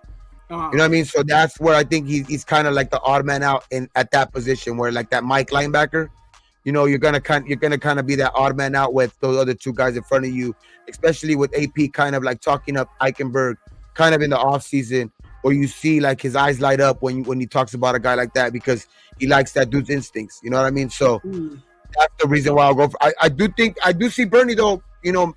For sure planning himself on this practice squad. Just in case anything like a Masterson or anybody like that, guys, is just not. It just keeps descending in his progression. You know what I mean? So I do see Bernie not falling off the just not getting a practice squad spot or anything like that. But I do. He's still young though. He's still young. He's young. Man out. Yeah. And it wasn't. I wasn't trying to, talk bad about you. I just know you was really, and I was like, ooh, he didn't call this guy out, so obviously he must see something that he. And I agree with you. I think Amari Burney just has not, like I was telling you earlier, you got to get your name called. You know what I'm saying, when you're doing preseason, and I don't think Amari Burney got his name called at all. I think Gaynor definitely every game got his name called in the right way, and I think there's some upside there.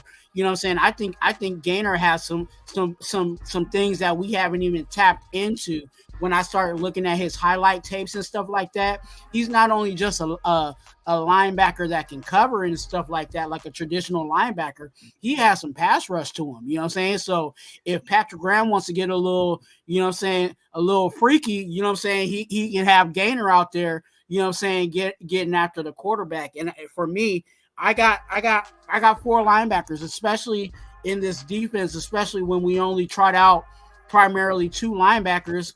I think we just need 2 more linebackers. And, I got Spillane, Diablo, Tommy Eichenberg, which was a guy that I was talking about before the draft, and I'm glad we picked him up. And I got Gaynor. So, and Masterson, I think Masterson is a hot and cold situation. I think, there's things that Masterson has done that look really good. And then there was times where he was cold and almost non-existent. Like, was he really on the field? You know what I'm saying? And I put out a video talking about get ready for Masterson because I thought Masterson was going to take that jump. But again, like I said to you earlier, Gabe, his name wasn't getting called. And that means never a lot. does. Never does. Yeah, for sure. Yeah, that's one of our gripes. That's one of our guys with him. Like, yeah, like he doesn't get called for bad stuff, but he also is very rarely getting called for good stuff either, dog. Like very, very rarely. Like he's around the tackle, he's standing up, picking guys up off the ground, but he's never in on tackles. And now let me tell you something real quick, Gabe. You know, the reason why I think we've seen a lot of gainer is that we got some wonderful, wonderful starting tight ends. And these dudes are getting work. Good work on team sessions and practice. No wonder Gainer is balling out. You know what I mean? And that's why I think Bernie would ball out, but he's just so small. He's not that linebacker that could. Gainer was in there. A couple of passes that we got in the middle. You know, they were what's his name was gutting us up. That guy Allen from 49ers was killing us in the middle of the field. That's linebacker drop back play. You know what I mean? So you gotta be. It's like you're not covering. You just drop back farther in the middle of the field. But these guys, Gainer, I think that he blossomed up because of the good play we have at tight ends, and it's benefited him. You know, we know Diablo could cover. His angles are all messed up, but he makes plays, and then you know the Mike is he's what he is, dude. He's just a damn good linebacker. So I have no questions with the starters. Masterson is gonna make the team, and the reason why I think that is I think Gainer will make the team, but Masterson's gonna be that fourth guy that you guys are talking about. Because he's the only one we got that's been semi-productive. But he seals the run decent, doesn't make a lot of tackles, but he seals the run, and that's what linebackers are supposed to do. So he does his job. He's at the right spots, and coaches see that. Coaches like that. So I think Masterson will still be on the team. We're still gonna have to deal with him another year. But I would put Bernie on the practice squad. I'll keep him around. Yeah, for sure. But mind you, with this new special teams play, there's going to be a lot of linebackers because they're big and they're fast. There's going to be a lot of linebackers playing in this new situation we have in special teams that you're going to keep linebackers to take the bigger guys out. You're not going to have fast tackles, you know, not really. Well, you had a lot of offensive. Yeah. You had a lot of situations where Hobbs was playing that linebacker position last year too. You know what I mean? Yeah. That third linebacking position. So you had a lot of situations where Hobbs was doing that. You know what I mean? Now that we know that Hobbs' backup is Palomao, he moved down to the nickel. That you have a guy that's bigger, faster than Hobbs, but not a better athlete. Maybe. I like Palomao. I did it before. I don't like a lot of USC guys, but he's impressive. I know. He's getting better. He's a guy that got better. He's improved. So you could tell him growing. Or He's behind a guy that's a great, soon to be great nickel. And we could go there next. We could go next to the safeties, bro. Like, I mean, I think our two guys are there. You know what I mean? They're set in stone. I think Marcus Epps, Trayvon Morig are two guys. You know what I mean? Trayvon Morig looks like he's gonna. I think he's in line for a big year. I think for reals, I think Trayvon Morig is in line for a big year. I don't know why, but I feel like this dude's in line for a great year this year, bro. Like I like kind of almost touching all pro type status, bro. Like I don't know why, but I just see him taking a big leap, which that's saying a lot because I think he had a hell of a year last year. You know what I mean, as a safety. So I think he's going to take even that much more of a leap this year. I don't know why. He's never been one of my favorite players because I was one of the guys that talked shit about him, you know, in his sophomore season when he kind of struggled. But I don't know what it is about him, dog. Like, especially in some of these preseason games, like, he looked like the dude with only, like coming out of the blocks. Like, he looked like he had a fire lit under him.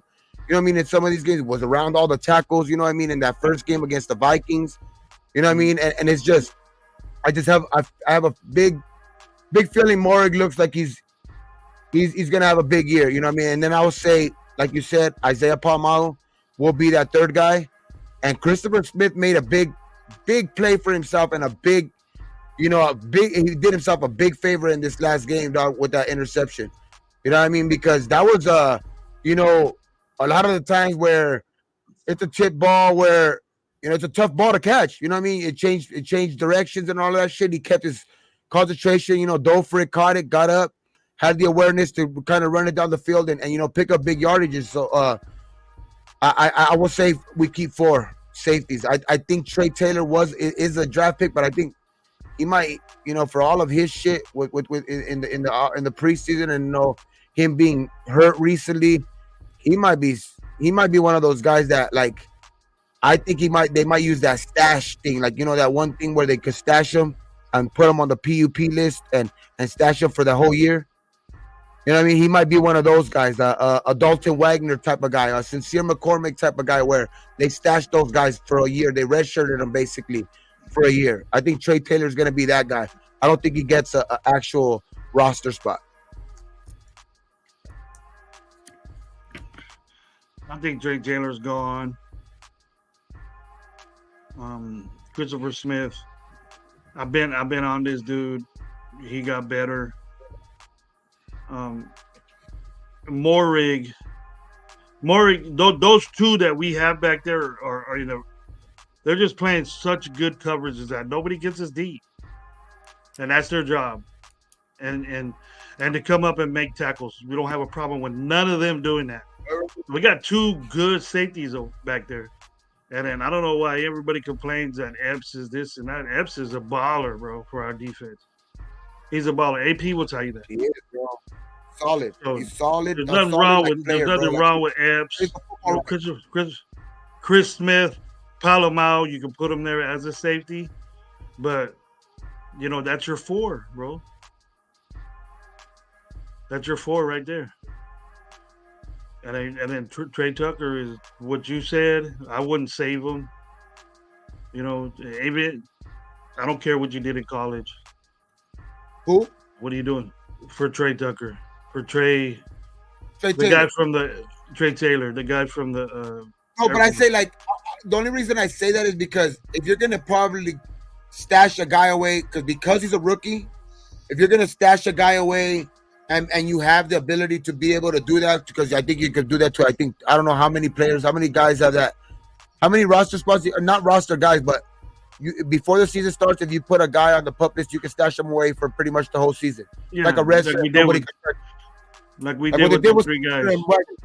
So I think if anybody's a candidate for that, it's probably Trey Taylor, because he's been hurt and they already had him on that PUP type, unable to perform. That's an option for him. That's an option for him. Yeah, I agree with that. I'll put him in that. But as far as playing, he's not ready. He's not ready. No, for sure, no. He's a development guy, What do you? How many guys do you think, Twuan? You know what? To be honest with you, I think they, as much as it's traditional to take 4 at the moment, I think they might take 5. And it's not Trey, but I'm taking Grant on that last spot. You know what I'm saying? Okay. I got Epps, Merrick, Palomau, Smith, and Grant. And the reason why I'm going 5 is because if Palomau is coming down, you know what I'm saying? We've had issues with, our favorite nickel corner and his injuries. So if Palomau ends up being that slot corner for us, and Patrick Graham still wants to run, a 3 safety set, you're going to need an extra, you know what I'm saying? You're going to need an extra safety just in the wings. You know what I'm saying? So, in that situation, Palomau slides down, and now that hybrid role. They like that hybrid role where linebacker, corner type role. Like you could play a linebacker, nickel corner type role with Palomau. You can, or you got to look at when was Hobbs getting hurt, Twuan? When he played corner. He's never got hurt when he played nickel. You know what I mean? He never got hurt when he played nickel. He always got hurt when he played corner. He was the best. He's the best athlete in a cornerback room, a DB room, but he's not a cornerback. Jack Jones has a lot of Well, say Jack about that. Jones took over that spot, but he took one side. The other side, that's where Hobbs was at. I get that, Gravy, Hey. and I understand that he has those capabilities, but I can't hang my hat on that because of the injury bud, whether he was on the outside or whether he's playing on the inside. That's why we got corners. What do we got backing him up if he does get hurt? It would be Palomar. So Yeah.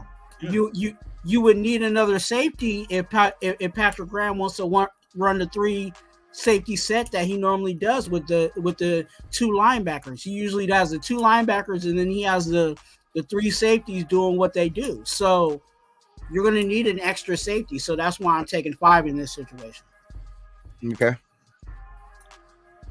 And shit, that leaves the corners only. That leaves only corners left. You know what I mean? That's the cornerbacks for me. Of course, Jack. You know what I mean? You got Jack. You got Nate Hobbs, what we've been talking about. I honestly think we keep 7. But I don't. It's gonna be Jack, Chakorian, Nate Hobbs. I think we keep DeCamarion Richardson. You know, he is. I think he's the guy that we drafted this year. I'm not. You know what? Actually, maybe 6, just because we might. I don't think if anybody doesn't stick around from the rookie class, it might be Devonshire. He just did not have a great preseason. Yeah, I don't know about, like, I wanted him to stick around. Like, he would be my 7th guy if they do keep 7. But I like Sam Webb as that 6th guy. Finally, the respect, especially Sam Webb. Based on, you know, on IR, and we've never seen him.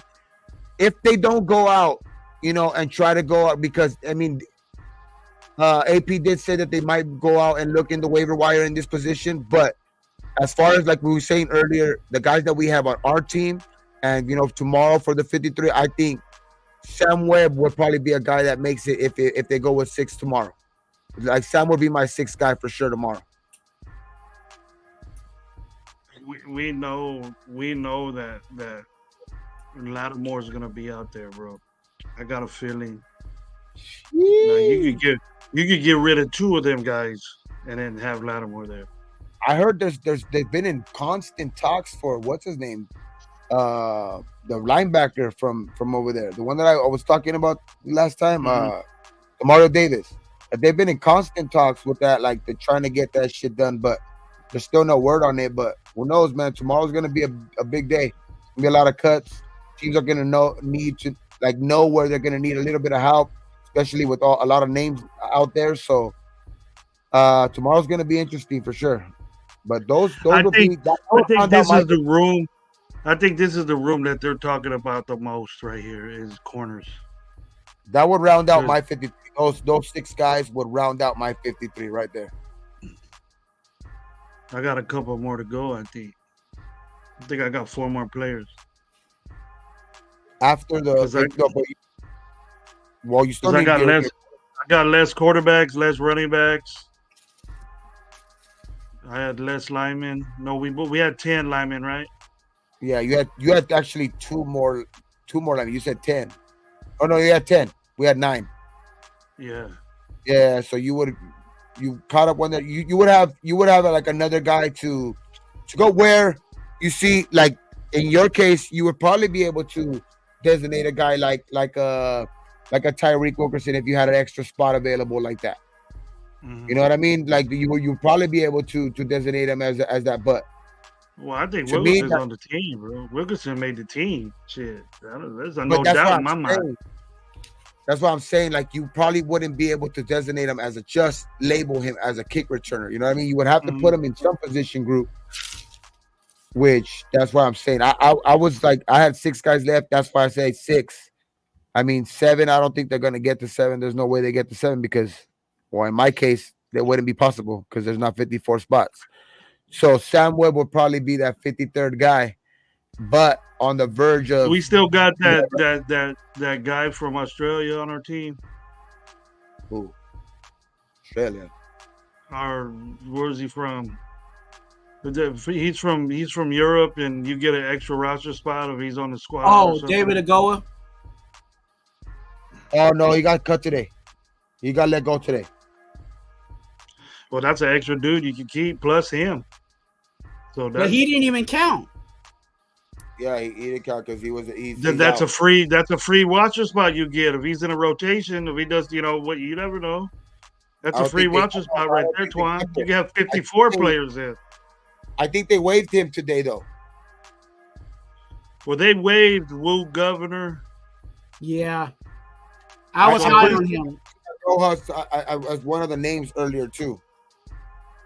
I didn't think I thought he might make the practice squad. He might come back and make the practice squad. Mm-hmm. But he didn't. I know there's a lot of Chris and them and Turf and them. They interview the guy, so they're gonna roll with him. But he made some pretty good little tackles. He get hit, But I don't want my. I've said it. I steadily say this game is that I don't want my corners tackling people. I want them to come up and lay the wood when a play breaks up like that. But every play, a corner shouldn't be making your tackle. That means there's something wrong with your defense. You know what I mean? So yeah, that's what safety. That's what Hobbs is there for. Yeah, Spillane. That's what Diablo's there for. And that's what those guys are there for. All they do is cover. They cover. Yeah. They're supposed to cover. And then DCAM makes the squad because he can cover, he can tackle, but he's not the ball hawk. He didn't have any interceptions in college. Now I wondered that JB's going to play a big role this year, though. I think he's going to be a much improved player, bro. He needs to. He got better, so he deserves his spot. I've always been a Bennett. Bennett can cover. You've seen that. You've seen that on them deep routes. Ain't no one gonna go deep on us because you got fast dudes. And Jack Jones, he's so instinctive that you try to double move him, he don't go for it. JB will, but usually Epps is on his, give him some help. So Graham is knowing his players now. So, I think Cam will go in there. D-Cam will go in there as a corner when JB messes up, or if or he gets hurt or something like that. But it's going to take that for that guy to play. And I don't think anybody's going to go in for Jack Jones unless he gets hurt. But if we're in that type of situation, then we're going to be. If Jack Jones ends up leaving the field in any way, we're going to be up shit creek. Well, I think that's why I think we kind of acknowledge that. And I think AP kind of acknowledged that too, because he said they are going to look at the waiver. They're going to look at every opportunity to get better at that, because they asked him about the IR situation with Brandon Faison, with him not being available no more, or are they going to go look elsewhere? And he said they are going to exhaust everything. You know what I mean? So that sounds very, very promising that they're going to go out and look. You know what I mean? Exhausting everything, will go try to get Lattimore. Or go get a Dory Jackson even. I'm gonna be very mad if we have Brandon Faison on this roster. No, I think he's on IR. I think he got moved to IR. If anything, I think he got probably moved to IR today or something like that. Okay, yeah, I'm like, we better not be holding this spot just to have Brandon Faison, because I think time is up on him. I really like. You know what I'm saying? As much as some people may like him or whatever, I think time is up on him. Like, we can't wait for you to be, this was your time to show and prove, what you can do. We can't wait for you to be injured and stuff like that. That's why I'm sitting here struggling. You know what I'm saying? I got 5 corners. You know what I'm saying? I got Jack Jones, Hobbs, Bennett, D-Cam, and Webb. I think Webb stepped up this year. You know what I'm saying? I think Webb. I don't want to say he fully got his name called, but he was getting in the action. You know what I'm saying? You put Devonshire on a practice squad. You can't get rid of Devonshire. You know what? To be honest with you, the way that Devonshire has played, and where we drafted him, if we get him on a practice squad, cool. but I'm not gonna be mad if he ain't here. Because I think winter came early. You know what I'm saying? Chestnuts was roasting on an open fire when he was gardening. You know what I'm saying? And of course, yeah, he still has room to grow, but in perspective, he was only a 7th rounder. So are we gonna miss? You know what I'm saying? Are we gonna really miss that? That's the question. So practice squad's cool, but if they just say enough's enough, and he didn't show enough, I'm not gonna be mad at that either. Well, boo-hoo to the people that bought Devonshire jerseys already, because what was he, the Deion Sanders 2.0 or something? DCAM looks. It looks like there were, because there was talk about them, kind of performing in camp, but damn, that once these actual games came across, and when they were, across from, 3rd, 4th string, the lights came on. He didn't look that good. So he's for sure gonna have to get used to that. I thought Woo Governor played better than Devonshire, but Woo Governor is more of what the coach is, and I know the coach that coaches the DBs. I've met him before. He's a friend of mine's. Ricky, good friend, huh? Ricky Manning, yeah, and Ricky Manning was a badass corner. So he was physical. He was smaller on the smaller side, but he's a real big guy.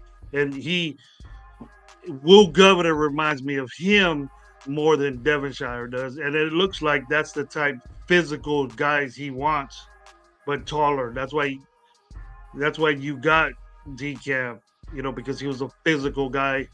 And then JB was a physical guy. Jack Jones is everything, physical, ball hog, everything. So those are Ricky Manning's type dudes. I don't see DJ playing like that or he's more of a finesse. There's nothing wrong with that. He's a good corner. But I see, when I see Will Governor on the wave list, I go, damn, that must have been hard for Ricky Manning to let go right there because he's a physical guy. But yeah, if they want to cover, I guess Patrick Graham wants to cover. I was high on Will. You look at the quarterbacks we play; they throw. All right. And tomorrow we're gonna find out though. We're gonna find out real soon. Now because less than like 12. Give it like a little bit more than 12 hours. Those things should be almost set. You know what I mean? They should be set. You know what I mean? So 1 o'clock, we find out our roster. See what surprises me. And we find out who becomes available. I mean, who becomes available, especially with 35 million available. You know what I mean? Because they haven't made any, or even like there hasn't even been really talks about them sitting down and like possibly, extending some guys or anything like that. Because I think that's probably more planned for the off season. I think whatever money they have right now, not all of it. Don't get me wrong, not all of it, but I think they're going to use some of it towards helping out the club for this year in an area where they might need it, and only it's not going to be something where they compromise themselves, to multiple years. It's going to be something where they bring in a guy for a year, prove yourself type shit, where it won't hurt us in the next, in the future. Like if he balls out, good. If it's a one of those contracts where if he balls out, great. You know what I mean? Like that's perfect. We'll talk in the off season, but it won't hurt us. It won't hurt our salary cap thing. So I think that there's going to be a lot of opportunities for that tomorrow because there's going to be some good names become available. Yeah. What's your surprise cut? Gabe? That'll say what? Who would be my surprise cut out of anybody? I would say the most, like me. Let's see. Out of the guys that I say will make the team right now, because you know that AP, even on the press conferences, he wasn't happy with that defense. So I would say either Pete or Luke Masterson. Those would be my surprise cuts.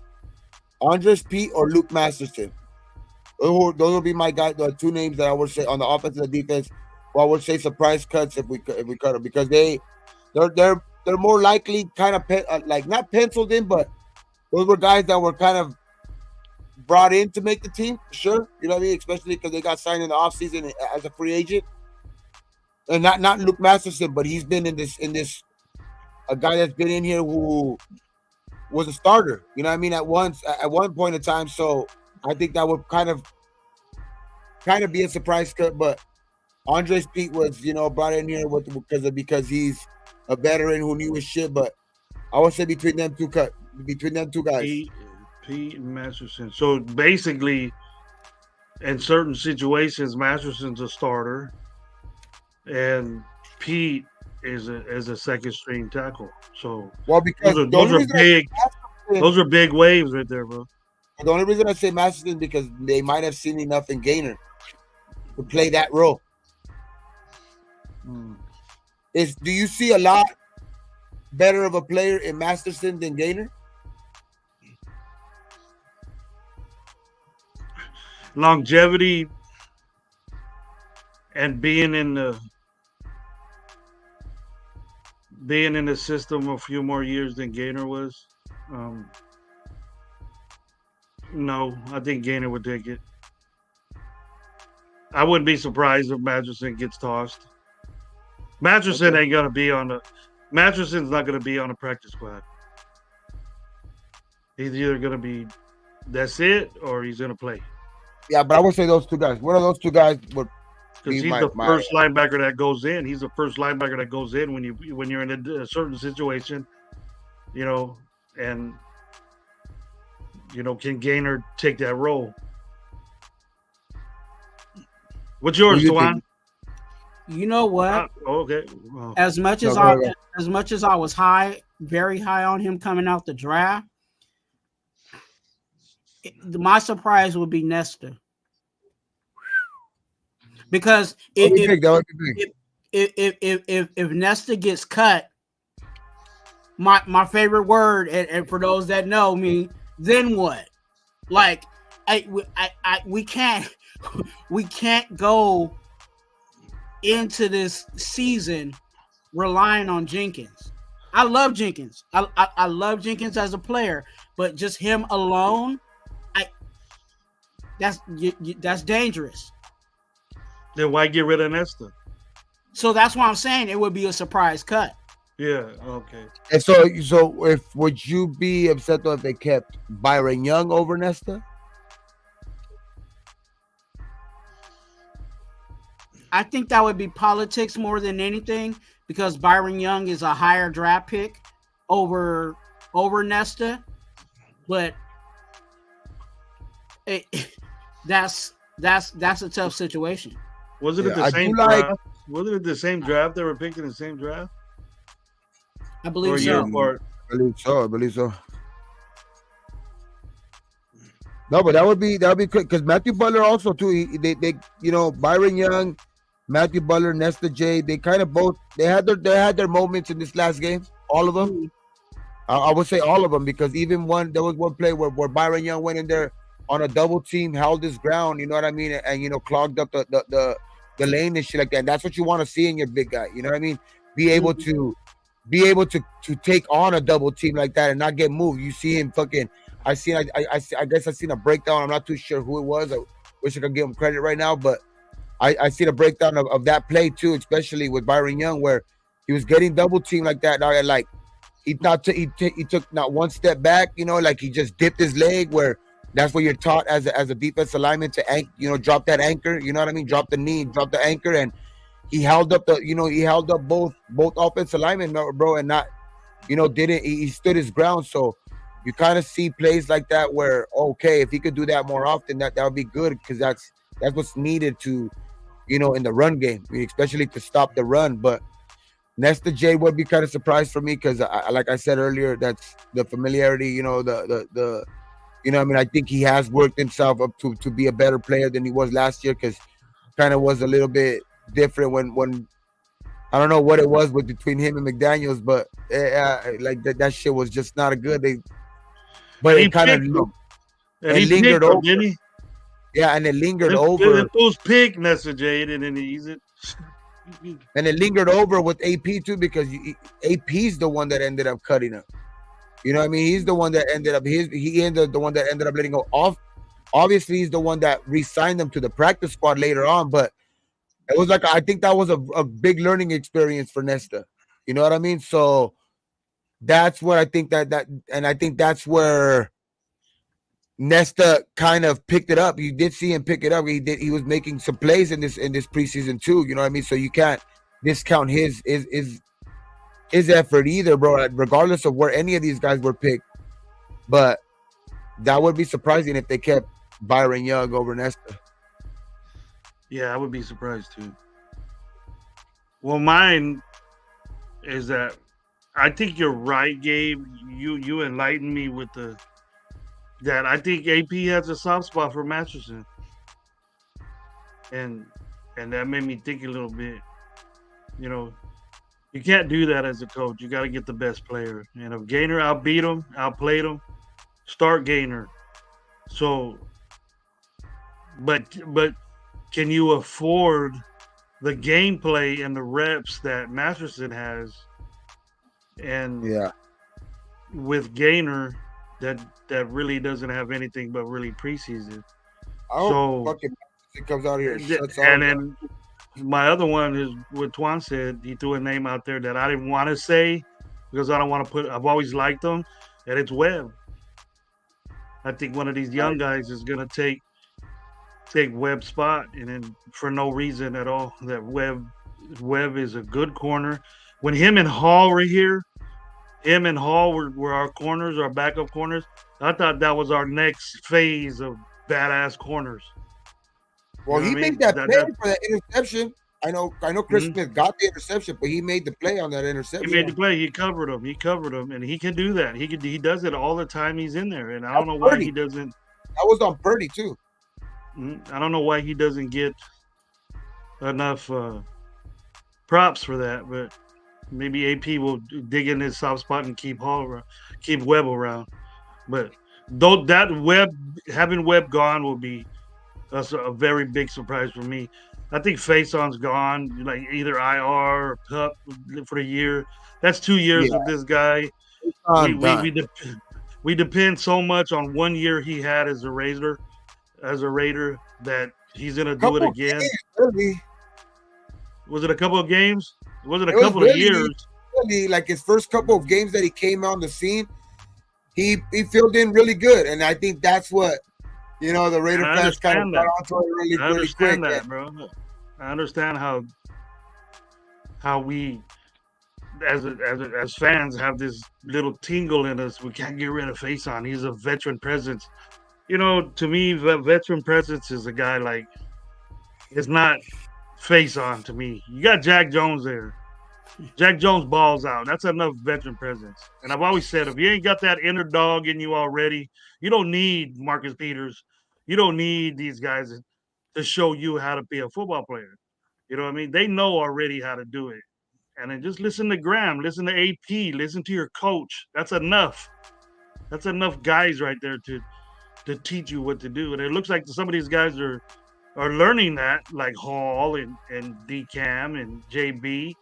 But Masterson and Gaynor, they're getting that from somebody. They're getting that from somebody. So those two guys, and then I also think I agree with you, Gabe. I think Pete, because of the emergence of Wagner, in my book, as far as growing and hoping and wishing that Miller goes a full season. And you won't see him that much, so he can develop. And he got a good defensive front to practice against. He has a good offensive lineman that's showing him the ropes. And so I depend on that. So I would think P would be out or Meredith will be out. But it won't be a surprise if Meredith is gone. It'll be a surprise if Pete is. Yeah, that's why I said that would be one of my surprise cuts if that happens. But Masterson's the big one. Masterson's the big one that I would say either yes, we're changing we're not going back to our old ways of having dudes stick around. And then you get rid of Sincere, get rid of Britton Brown. You know, we don't need them. We don't need those guys. We hyping ourselves up just for that. You know, we shouldn't be talking about that. Nah, but yeah, man, that's hey. But I know tomorrow. I don't know. I know we have another live setup for tomorrow too at 8:00 too. Shit. So we're gonna talk about this shit. Who we were wrong on. Who are the actual that's the bitching live right there. We're all gonna bitch. Why did this guy get cut? Why did that guy? Who are the actual? Who are actual? Yeah, exactly. Who are the actual guys got cut? Oh shit! Who knows? We might get everything right. You never know. You never know. We just might get it. I do think that we know what we're talking about. I think no, but I do think that it's a lot of guys that are set. You know what I mean? It's just a lot of really guys that it's a handful of guys really that they're making big tough decisions on. To be honest, I think that's what it is. It's just a handful of guys that they're making tough decisions on. That's why it will be a surprise cuts, you know, with those names that I named. But I think there's a lot of guys that are kind of set in stone. There's really like 45 to like 48 guys set in stone. I think it's like a good 5 to 8 guys that are like we're really on the front, like on the fence. You know what I mean? That are, you know, it is going to be that. I think the talk around tonight is going to be around those guys. You know what I mean? And I really do. I really hope that it is the guys that we said today. You know what I mean? The gainers. You know what I mean? The Tyreek McAllister. You know what I mean? Like those type of guys. The Wilkersons. You know what I mean? Of the world. You know, just all of those guys. Hopefully they make the team. Like the Snowden. I named, you know, that guy Charles Snowden. Like I think hopefully he could be part of this 53 and make his fucking, you know, fucking, that'll be a dream. I know that'll be his fucking dream, bro. Because it's like all they need is a shot, Gabe. All they need is a shot. They got to take advantage of it. It's just gonna be interesting tomorrow. Yeah. Who gets cut? Who doesn't? Now, Nesta Jade and Gainer are one of the 2 guys that took advantage of that. Those reps that they got. So, I mean, you know, another surprise one would be, which we talked about earlier, Dele Lobby. That could be a surprise one too. He didn't do enough. He didn't do enough when he had the opportunity, and he did the worst thing he could do. You know, when he didn't come back in that game, I expected him to come back, but it either was I don't want to get this guy hurt, or it was I'm done with him already. And it's just like you've seen. I know AP says that it wasn't that decided the factor of him choosing the starting quarterback or anything like that, but you know that was regardless if he didn't say it was a big factor, it was a factor in that talks that night of why they went with Minshew because of that interception, bro. Like that was a big interception and a pick 6 like that, which you could tell that's the turnovers is going to be a big factor. Turning the ball over, it looks like will not be tolerated. You know, so that could be a surprise one too. Look at AP's reaction when Lobby lost the ball, and of course she's gonna be upset, but you can tell, bro. You can tell, like, shit. You know what I mean? You're looking up in the air, going. Hopefully not, man. It deflates you. He is only a rookie. You know, you do get that there was more probably expectations on that game, but I mean, I wouldn't be surprised. That's the only thing. But if he sticks around, I wouldn't be mad either. If he sticks around, I wouldn't be mad either because he is young. Right. He does have flashes, bro. He does have flashes. You can see it. Like if he can put it together, he does show that he has moves. Like, can he get better at reading the tackle, being more patient and shit like that? I think that's something he could work on. You know what I mean? Can he get stronger? Yeah, I think he can get stronger with, you know, the strength and conditioning with Deuce, you know, being with Deuce, you know what I mean? So it's like, can he put a little bit more weight on, like you said earlier? Like, I think he can do those things. So, like, are they willing to be patient with him a little bit? You know what I mean? He is a later on draft pick, so I know that there's not that much there won't be that much patience. You know what I mean? But because the price tag will always tell you how patient to be. You know what I mean? So, and Gabe, we seen DJ Turner, bro. He's a little dude. Remember when we seen him at Bakersfield? Yeah. And even Jacoby's small. Tucker's small. Yeah. DJ Tucker's Trey Tucker's little, but I don't know if he's smaller than DJ, but DJ Turner's a little dude. And they're not massive human beings. Like, you look at Devontae. Devontae's cut up, but he's not a big guy. He's not mass. You don't have DK Metcalf running up to you going, God damn, you know what I mean? Or Megatron dude, guys like that. He's not. We don't have a guy like that. But Wilkerson's that type guy. Gayton's a big guy. Keaton's a big guy. So big. The wide receiver room might be a little bit more players than running backs or shit like that. Yeah, it's gonna be interesting for sure. That's the least is it. That's gonna be interesting. What up, D Manis? Was cracking? Yeah, but hey, man, I know it's gonna get late. I know I gotta get up early in the morning, but I had to do this show because I wanted to, at least get a little projections in, for our 53. I know this wasn't an expected show, but damn, I love the turnout, man. At one point we had over 90 people in the chat. You know what I mean? Thank you, Twuan. You know what I mean? Thank you, Twuan. We got to get you on here more often, bro. Especially, we're gonna be doing a lot more small hours and shit like that, more shows, just a lot more stuff, man. We get Twuan incorporated and stuff. You know what I mean? And then Gravy. You know what I mean? Always good to have you, man. You know what I mean? Part of the Raider Nation Live squad, you know what I mean? I rushed back, bro, just to be on your show, bro. For sure, man. But hey, everybody, thanks everybody. Twuan, do you have anything in coming out? Any shows coming out soon? Anything like that? Yeah, I'm actually I took some time off for personal reasons, and those that know or whatever stuff like that. But we're actually this week is we back, not full force, but we'll be back. Raider Twuan on YouTube. Go ahead and subscribe. You know what I'm saying? Get it going. I'm actually again still on the goal for 500 subscribers by week 1.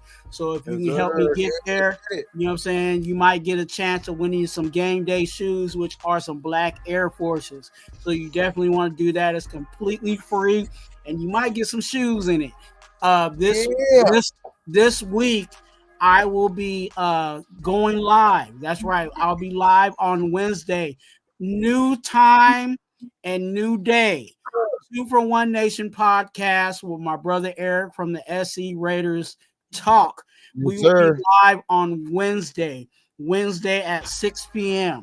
That's the new time that we got going. So you definitely do want to be there on Wednesday, either on Raider SE Raiders Talk or Raider Twuan. Either one will be simulcasting, and we'll be breaking down, the team that you love, which is the Raiders. I share this, and I really do mean this. Those that need prayer for you and your family members, hit me up on IG at Twuan, TWUAN, TEWUAN. Again, your business is between me, you, and the Lord. I don't put your business out there in the street, so you ain't got to worry about that. Just hit me up, and you know what I'm saying, let me pray for whatever's going on in your life. So hit me up on IG. And for those content creators, I work with all content creators, and I mean all content creators. So hit me up on IG if you are interested in having me on your show. And if I'm definitely available, I will, just like Raider Gabe did. You know what I'm saying? He sent me the link, and I showed up. So definitely hit me up on IG so I can be a part of your show and talk some of this Raider football. Is there? That's what it's all about, man. That's what it's all about. I don't think SC likes me anymore, bro. He tells me no. He tells you no. Jumped out of my fantasy. I got a big soft spot for SC. Gotta love him. I remember back in the days when he was just a mic. That's all you see. Oh yeah, like this. That was SC. Yeah. Nah, but hey. I'm great for shit. I think I checked out SC's show I think the other day too. Yeah, he was SC looks like he's back on his grind again. Yeah, I mean, he's got better doing game. shows He got again. real good game. Yeah, doing shows again. Good content over there, man. That's great to see, man. Yeah, man. And like I said, bro, thanks for everybody. Still 70 people in the chat. You know what I mean? Like, so, hey, man, I'm thankful for all the support. I know we're only just gonna keep doing more and more things. You know what I mean? Tomorrow we got another show to react to the actual 53, to break down the actual roster spots. See, hey, who knows, man? And then break down, you know what I mean? Like, possible, pickups for us. You know what I mean? But possible guys that we might look at. You know what I mean? Because it just keeps going, man. The content that never stops. So we're just gonna keep giving you guys content on what we think is best for the team and whatever, just our opinion, man. And you can rock with us or you cannot rock with us. But if you agree or not agree, man, put your stuff in the chat, man. And we'll talk about it. We'll talk about that shit and we'll break it down. You know what I mean? There's no need to fucking be, you know what I mean? There's no need to be like, this was talking this, like, hey, we can all have our own opinion. We talk it out.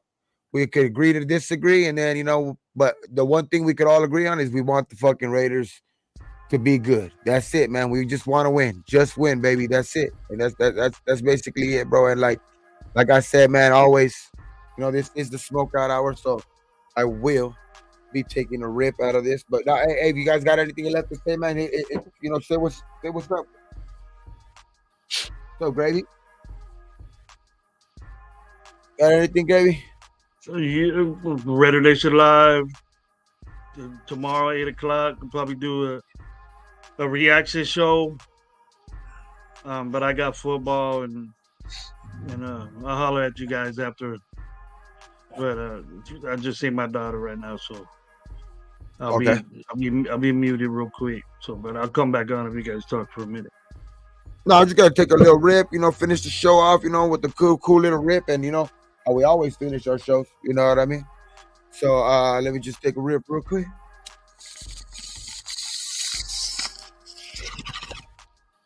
How I started is how I finished.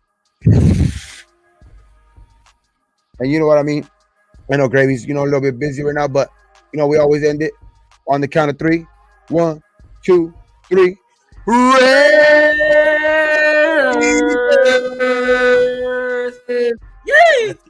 Yeah, always, man. Let's go, man.